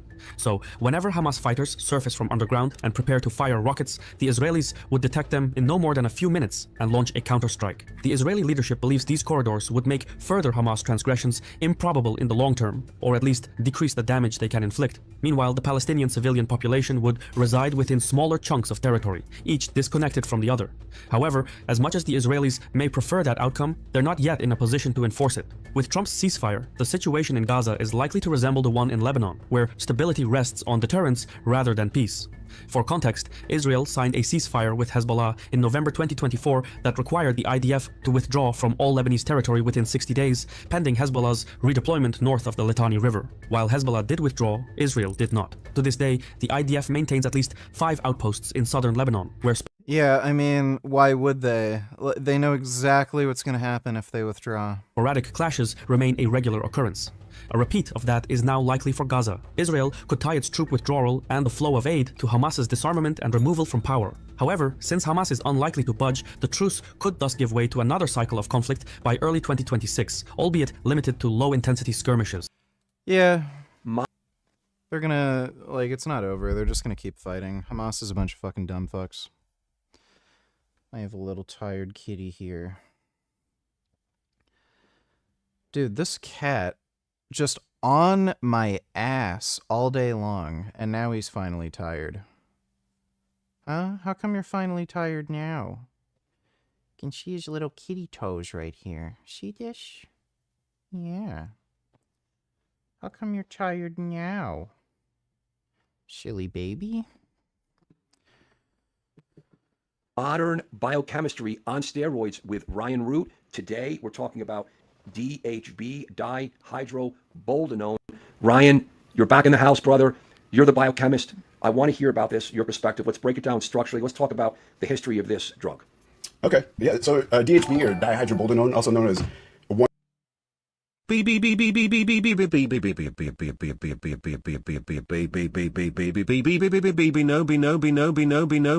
vroom vroom vroom play racing games please vroom vroom vroom vroom vroom 77,777,777,777,777. We're gonna be playing racing games soon, don't worry. Thanks for the donation, Vroom Vroom. And it looks like my steroids are coming tomorrow, which is good timing, because then I don't have to wait Friday, and Clarence and I can go out. 1 testosterone. This was, it was labeled as a pro-hormone, kind of a manipulative marketing strategy done by supplement companies. They got around the 1990 Steroid Control Act by labeling this a pro-hormone instead of an actual androgenic compound. It's definitively anabolic and androgenic. It's not a pro-hormone. So yeah, it's in the 2004, it was entered into the 2004 Anabolic Steroid Control Act, so now it is illegal, or a Schedule 3 controlled substance. Let's talk about anything more about the history of where you could find. I know you were telling me that you tried to find out, like where it really came from. Like, we look back at all the classic steroids, like Dynabol. We have a specific author. We have like the companies back in the 50s. Can you find anything on this, like where it came from the industrial aspect? That's a great question, and the answer is no. There isn't a lot of information on the history of this substance. I can't find a person who first synthesized it. I couldn't find an exact date. There has been no known clinical uses. It was simply marketed as a pro-hormone. And we know that 2005. Right, and you and I, this is October 2023. We know that it's out there in the streets in the last couple. I know Greg Doucette did a video 2019, everyone, but it's been out there. But it's out there more and more. And I've never done a video on it, so I have the opportunity to have this, this. Yeah, they had dihydroboldenone in stock from my supplier. I don't think it's been in stock anymore. I decided not to take it because it seems pretty dangerous. It's highly liver toxic. Yeah, they don't have it in... I don't even know if they're selling it, period. Yeah, they had dihydroboldenone ampules. Those are out of stock. And... looks like the other company that was supplying it isn't even making it anymore. Oh, no, wait. Oh, no, they still have it listed. It's just out of stock. Yeah, it's just super liver toxic. And there's a lot of weird stuff with how it's made, where unless you have like really good chemists making it, they add in solvents and shit to make it actually dissolve properly in the oil suspension. Person in my life that's really an expert in understanding anabolic steroids from the biochemical standpoint. So let's go back. We got the history, which is minimal as far as how it kind of entered this world, not structurally or industrially. If I could help it, I would not do Tren. I'm not planning on doing Tren. Like Dynabol or Anavar, you know, we have this very long history. Talk about, this is the cool stuff for these guys, and you're the guy to answer it. Chemical structure. Let's go into that. Yeah, so the chemical structure is very interesting. So it's called dihydroboldenone DHB, which is, so it's a 5-alpha reductase version of boldenone. right? So it's the 5-alpha reductase version. So similar to DHT, testosterone 5-alpha reductase. Yeah, and your own body makes dihydroboldenone from boldenone. So if you're taking boldenone, you're getting some amount of dihydroboldenone. It's probably not much, but why would you bother taking dihydroboldenone when it's like so toxic? Testosterone 5-alpha reduces into DHT, but DHT has more of a kinetic physiology, kinetic binding affinity to the androgen receptor than testosterone. However, in muscle cells, there isn't a lot of 5-alpha reductase enzymes, and there's also an enzyme that deactivates DHT in muscle cells, right? However, this enzyme does not deactivate DHB. So DHB is allowed, and the rest of the DHT derivatives, such as primobolan, oxandrolone, that none of them are deactivated by this enzyme that deactivates DHT in the muscle cells. So that's why they're allowed to have their anabolic It's 2:34 a.m. here. physiology in the muscle. Night, straight vegan, sweet dreams. So that's why a lot of these DHT derivatives are very potent. Dihydroboldenone being one of them. So when we look at the chemical structure, very interestingly enough, it's very similar to boldenone. It's just missing one double bond. And missing this double bond adds 2 hydrogens to the first ring of the anabolic compound structure. So therefore, that's why it's dihydro, right? 2 hydrogens. It's got 2 added hydrogens, dihydroboldenone. So interestingly enough, boldenone is very similar to methandrostenolone or D-bol, right? The only difference between boldenone and methandrostenolone is the C17 alkylation. Most orals are C17 alkylated, which allows it to survive digestion and prevents it from being filtered out by the kidneys. So it gets into the bloodstream through that C17. Liver. Yes, sorry. That's okay. So the C17 alkylation allows it to get into the bloodstream, right? And that's the only difference between boldenone and D-bol. And as we know, there's a big difference between the physiologic effect of boldenone and D-bol. And as it turns out, DHB is different than all of them as well. So we have 3 very minor differences in these compounds, and each compound is substantially different in its effect, anabolic effect on humans. But it's not testosterone derived, is it? No, so this is a DHB because it's a 5-alpha reduced version of boldenone is a DHT derivative. Wow. Now tell us right now, for all the guys that are bro science, real extreme bro science guys, they all know. Again, this is cool stuff, guys, because this is stuff doctors just don't know because you don't learn it in med school. But it's biochemistry and chemistry, and you could learn it. Steroid chemistry, right? Anabolic, not corticosteroid chemistry. And there's the 3 derivatives, right, of the world, right? Mm-hmm. There's test, NOR19, and DHT derived, right? Yep. Can you answer this from your perspective? Why in the world, this is like a universal question. In the 1930s and 40s and 50s into the 60s, those were the years of the anabolic steroid manufacturing chemistry. And they had no computers, okay? Why? Tell us from your perspective. Do endocrinologists know about steroids? Pretty much no. If you talk to an endocrinologist on hormone replacement therapy, they don't know jack shit. We're going to sidetrack a little bit. We're going to get back on point here with the clinical aspects of DHB. Why is it that we have only 3 main categories of anabolic steroids in the world? I've always wondered that. Yeah, that's a good question. I guess that these are the 3 that primarily bind to the androgen receptor. Now, is there another class that could develop that could also bind to the androgen receptor? And I guess that's a possibility, and maybe that's some of the future of steroids. Like maybe there is, maybe there is another branch chain. But yeah, I haven't really explored deep into that, but that is interesting. So you think, like you said, and we're going to get into the receptor side here. So let's go into the clinical, and that's another whole podcast for us. Yeah. Why do we have the 3 classes of anabolic? Maybe SARMs fall into that, right? Because selective androgen receptors, so SARMs are they selectively are ligands to the muscle receptors, right? But they're non-steroidal. Yeah, right. This is why. But you got the guys. We're doing this. So we're two brains. Mm-hmm. I'm a clinical medical brain. You're a biochemical brain, and we're both into the world of steroids. So it's like it's cool. This is not scripted, guys. This is not scripted. So all right, this is cool, guys. Let's keep moving. Clinical uses currently today. Let's go. In the history, there's no known clinical uses of DHB. Right? It was synthesized, and I can't find the exact date, but it was only used as a prohormone until it became illegal. Now it's just used as a PED. Right. So there isn't a lot of information on this. Now, there was one study conducted, and only one official study that was conducted, and it was conducted on mice. Now, the study is very interesting. It found some interesting things. It did find that in the study, mice were orchiotomized, which means that they were essentially castrated, right? And so we had a control group of mice with intact testicles, castrated mice. Some were given testosterone propionate. Some were given DHB with no ester. Typically, DHB has a cypionate ester on it, but they were given it with no ester, which means it's really fast acting, right? And then some were given like a control compound that did nothing, right? So in this study, it was found they measured the effect of these compounds on the levator and knee muscle, which is, in my opinion, not a good muscle because it's not very active muscle, right? And that's a leg muscle. Is that a leg foot muscle or something? It's like in your.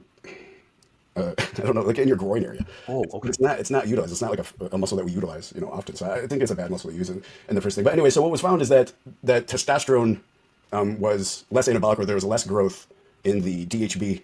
So let me go back and say what each of these. Prostate weight. So it was less, like, it had a less effect on the prostate, which I guess you'd expect. Liver weight, much higher. Wow. Yeah, that is really bad for your liver. Apparently with GHB, if you're taking it in low doses, if you do, blood work to look at your liver function and you get your GGT tested, it might not actually pick up the liver damage. And when you do an ultrasound, you'll find that your liver's enlarged, even though you don't have an increase in any liver enzymes or liver markers. But yeah, the liver weight increased massively on DHB. Like, Jesus Christ. These mice were given. They were given 1 milligram per kilogram body weight per day of. Some were given the testosterone propionate, some were the DHB with no ester, some the control. The ones in the control, with the testosterone propionate, showed more of this muscle growth of this levator and E muscle than with DHB, than with the equal amount of DHB. Now, so which is an indication, this is indicating that there's less anabolic effect of DHB than testosterone. Wow. We're going to find out that we find completely the opposite through a lot of anecdotal evidence, right? The other thing was the liver weighed a little more in the DHB group, indicating that possibly DHB is more hepatotoxic than testosterone. So, there's a few things here. One thing is that, what scientific theory and what one study says, there's a lot of difference between this and what we actually find in the field, right? Like what a lot of empirical data and anecdotal data shows us in the field. and a lot of these studies done in mice are often do not translate to humans, right? It's a good like starter. To give us some idea of how a compound is going to affect, because the chemistry, the neurochemistry, and the chemistry in mice is similar to humans. We're mammals, right? Right. But it does not always translate. There's actually a huge one. So I find this really interesting. So one of the biggest things that proves this is IGF-1. If you remember back I can't remember, I think it was in the 90s, there was a study done on mice with IGF-1, and IGF-1 was incredibly anabolic to white mice, right? And so all these articles were written when we saw this one study come out that, oh my gosh, HGH, because it induces the production of IGF-1, and IGF-1 as it became available in the LR3, IGF-1 LR3, as it became available, a lot of articles were written that were praising the anabolic potential of this chemical. So everybody thought HGH and IGF-1 were going to be incredibly anabolic. In fact, today, if you still ask a novice, what does HGH or IGF-1 do to you? They'll say, oh yeah, it helps you build big muscles, right? And that's still because of this this myth that was created from the this white mice study. Any bodybuilder, anybody in the hormone industry knows that HGH and IGF-1, if it's anabolic at all, it's very, very minute, right? There's really no anabolism to it. So shortly after that study came out, and throughout the world, this almost myth started about the anabolic potential of HGH and IGF-1, and bodybuilders and people in the hormone industry knew pretty quickly that that's not the results. So it is anabolic in mice, it's not. So the difference between how IGF-1 reacts in mice and humans is very different. So are you thinking, just as we're running a little bit on the side here, guys, it's okay. We're going to a cool place here for a moment. Like you're saying that IGF and growth hormone is not anabolic with these steroid users? Yeah, steroids can make you live longer if you look at large-scale trials on hormone replacement therapy in men. Men who are on testosterone replacement therapy do live longer on average. What's the benefit? Well, it helps a lot of other things. It helps with, one of the main things it does, it does regenerate all cells of all organs. One of the main benefits of, including the skin cells, which is why it kind of makes you look a little younger, it promotes the production of elastin instead of collagen. Collagen is more the scar tissue, is what we start producing as we get older. That's why we look younger. But all the organs tend to regenerate from HGH. The IGF, one of the main functions it does is it makes the body switch from using the glucose in your blood and your glycogen as a primary source of energy to using your fat stores as a primary source of energy. There's HGH receptors on your adipose tissue, and it helps these go through lipolysis, making you use your fat stores more. So it burns. So growth hormone with the body. I'm trying to get my head around. Yeah. The guys are going to say, what are these guys talking about? It's not anabolic. But when the steroid users are on so many other drugs and they're using growth hormone, how do you really know? They're just using. This is why the studies are very needed but they're on so much polypharmacy, you can never tease out what's going. So, I think it's known, that again, it does. Growth hormone and IGF are ancillary to bodybuilder regimen because it tears off body fat. Yes, yeah. So I like to call them fine tuner. Fuck you. All right, well, fuck you too. Thanks for the donation, Simple Edward. Right, so it's if you're already if you're using the anabolic compounds and you have a specific look that you're going for, and it's time to step on stage and you want to go, then almost nothing's better than HGH or IGF to really fine tune that muscle definition, to really get rid of that subcutaneous fat and really, but in and of itself, it's not, if it's anabolic at all, it's not very much. I've heard it before. I've always wanted to keep my mouth shut about that because I didn't have the time or the expertise to go into the chemistry and the biochemistry. I'm a clinical doctor, but I was like, seems like growth hormone is being used wildly for its anabolic recovery. But that's a whole other topic. All right, that was cool. That was cool. There's a lot of other benefits to HGH. But that was cool. Growth hormone is fucking fantastic. I love it. After using growth hormone for only a month, my groin that I had issues with for so long got so much fucking better in only a month. Cool though. That was really cool. Sidetrack. So let's get back into tell me from your perspective in the streets right now, where do you think this drug's being used? How it's being used orally, intermuscularly? And then let's talk about the good, the bad, side effect. Let's go. So again, the scientific theories and studies are not necessarily indicative of what we're actually going to see in the field, right? So that's why all this empirical and anecdotal data is actually more important than what one study says or what a study says. I agree. So what are we seeing in the field? So we're seeing that DHB does seem to be in fact much more anabolic than testosterone and boldenone. Because it's a DHT derivative, it does not convert to estrogen, so it does not. Dry. Yeah, it's not dry. So interesting. Let me go back to the study one more time. So this was a very interesting part of the study that is proving true with the anecdotal evidence, right? The study actually determined which receptors DHB had an affinity for, and it studied. I'm spending about $450 a month on growth hormone, and that's for 5 IUs a day. The glucocorticoid receptor, the progesterone receptor, and the mineralocorticoid receptor, which mineralocorticoid receptor is usually stimulated by aldosterone, right? So it proved not to have an affinity, a specific high affinity for the glucocorticoid receptor, or the progesterone receptor, but it did have an affinity of significance to the mineralocorticoid receptor, which again, aldosterone would normally affect.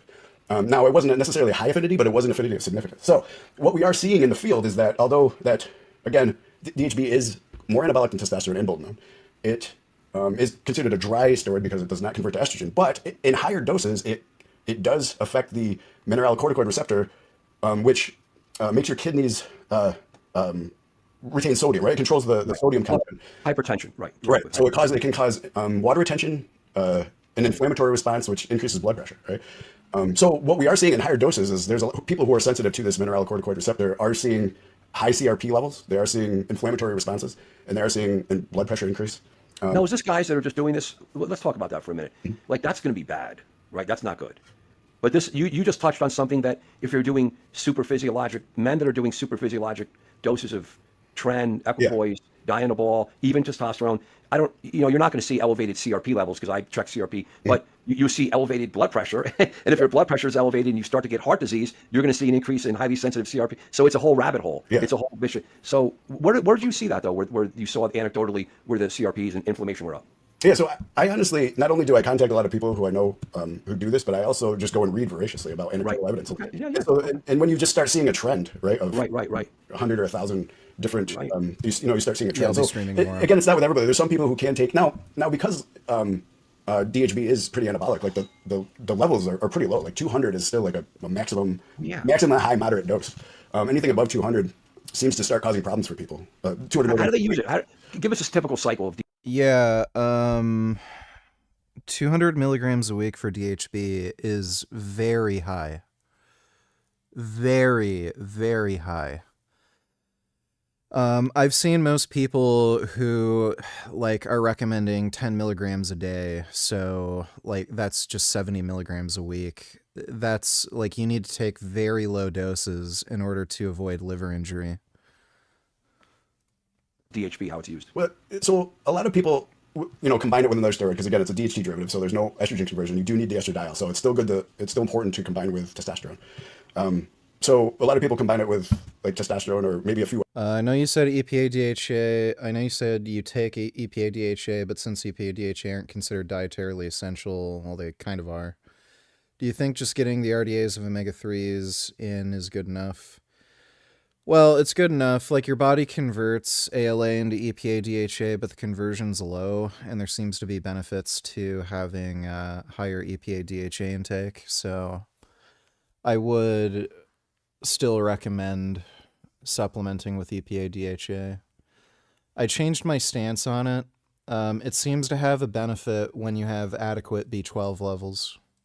Do other things. And it, like boldenone is known to control estrogen. But you know, one of the theories of the way that, even though it's not directly known, one of the theories and one of the ways. Would you unban my main account? If you give me a link to your account, I'll unban it. But like, I don't know why your account got banned. I don't know if sometimes YouTube just bans people for some reason. I don't know if you did something stupid.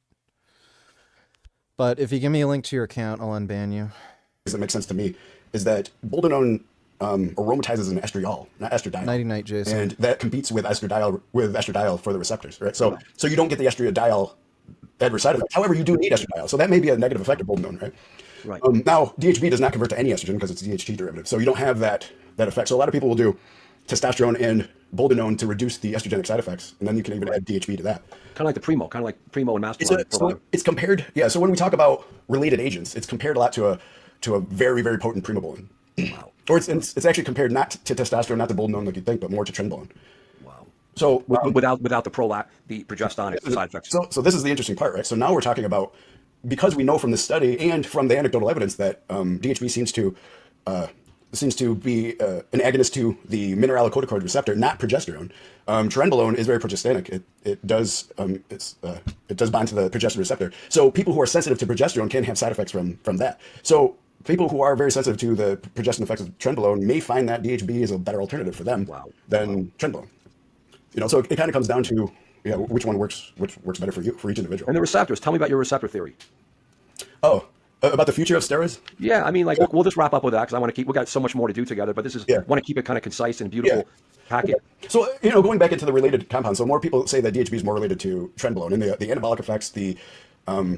They say it does not seem to have for everybody the thermogenic effects that trenbolone has. So the night sweats aren't as bad, although people do say that they can have them. It doesn't cause quite the insomnia. Again, but this is all individualized. So some people do notice these effects. Some people do have some of the mental side effects that trenbolone can cause. A lot of people say they don't. It's not quite as pronounced. Again, if trenbolone doesn't work for you, maybe DHB. How about sex? How about the sex? You trying this like crazy sex and all this? For some people, right? So that's the interesting part, and that will kind of take us into what I think about all these different receptors, right? Some people, the progestinic side effect, they need progesterone for libido, so the progestinic side effects actually give them more of a libido.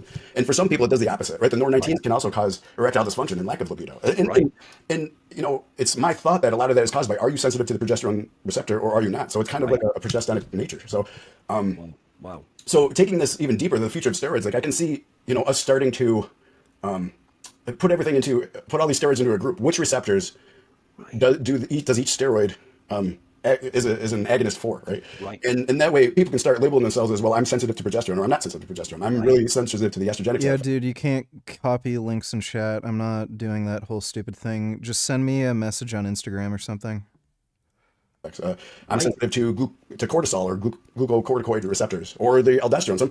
Some people can take a really high dose of DHB and have no CRP and no inflammatory response. Right. Some people get a very high inflammatory response after like anything higher than 200 milligrams per week.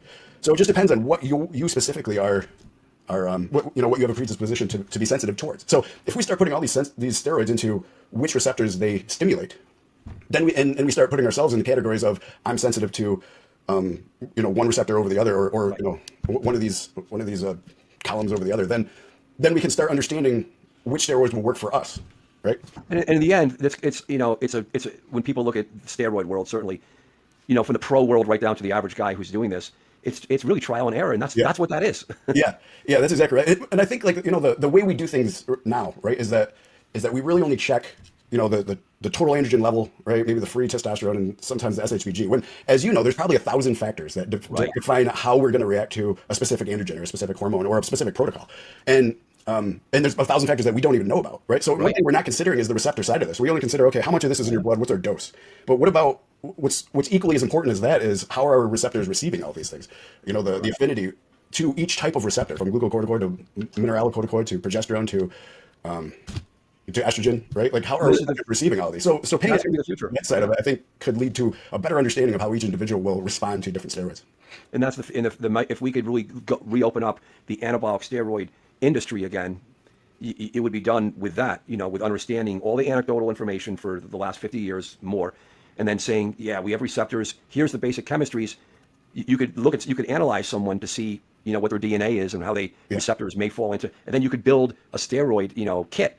This is, guys, I'm not doing this right now. I'm not doing this. Yeah. So it's like, but this is the future, and it's just micro tuning based on fingerprints for your brain. We know with psychiatric drugs, we do have studies that they do DNA studies, and they'll show you, and this is actually old news, that you can pick a better class of antidepressants to start with based on your DNA. Yeah. And why wouldn't you just do the same thing for receptor relationships and clinical outcomes with anabolic steroids? So Brian, Ryan, you're gonna get us there, brother, and we're doing it. So thank you so much for this super cool breakdown of dihydroboldenone and talking about modern biochemistry on steroids. We'll definitely have you back because this is such a cool show and topic to run into, and we have unlimited topics. So guys, give us some. Wonder if he's done any other episodes with Ryan Root. Yeah, I wouldn't recommend anybody take dihydroboldenone. For one thing, it is highly liver toxic.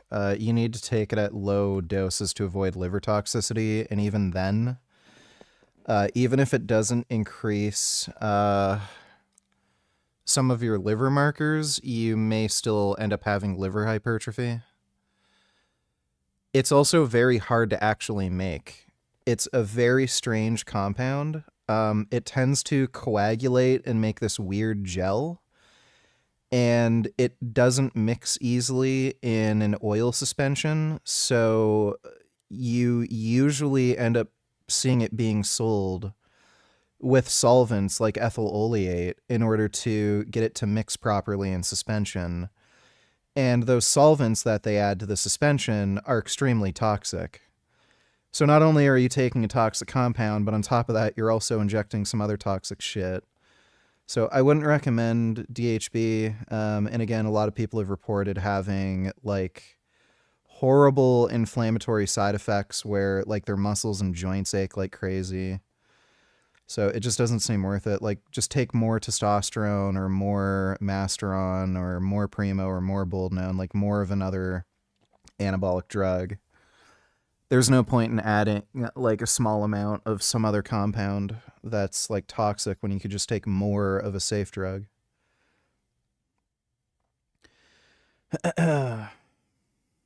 Oh, I have a kitty here. This is a good cat.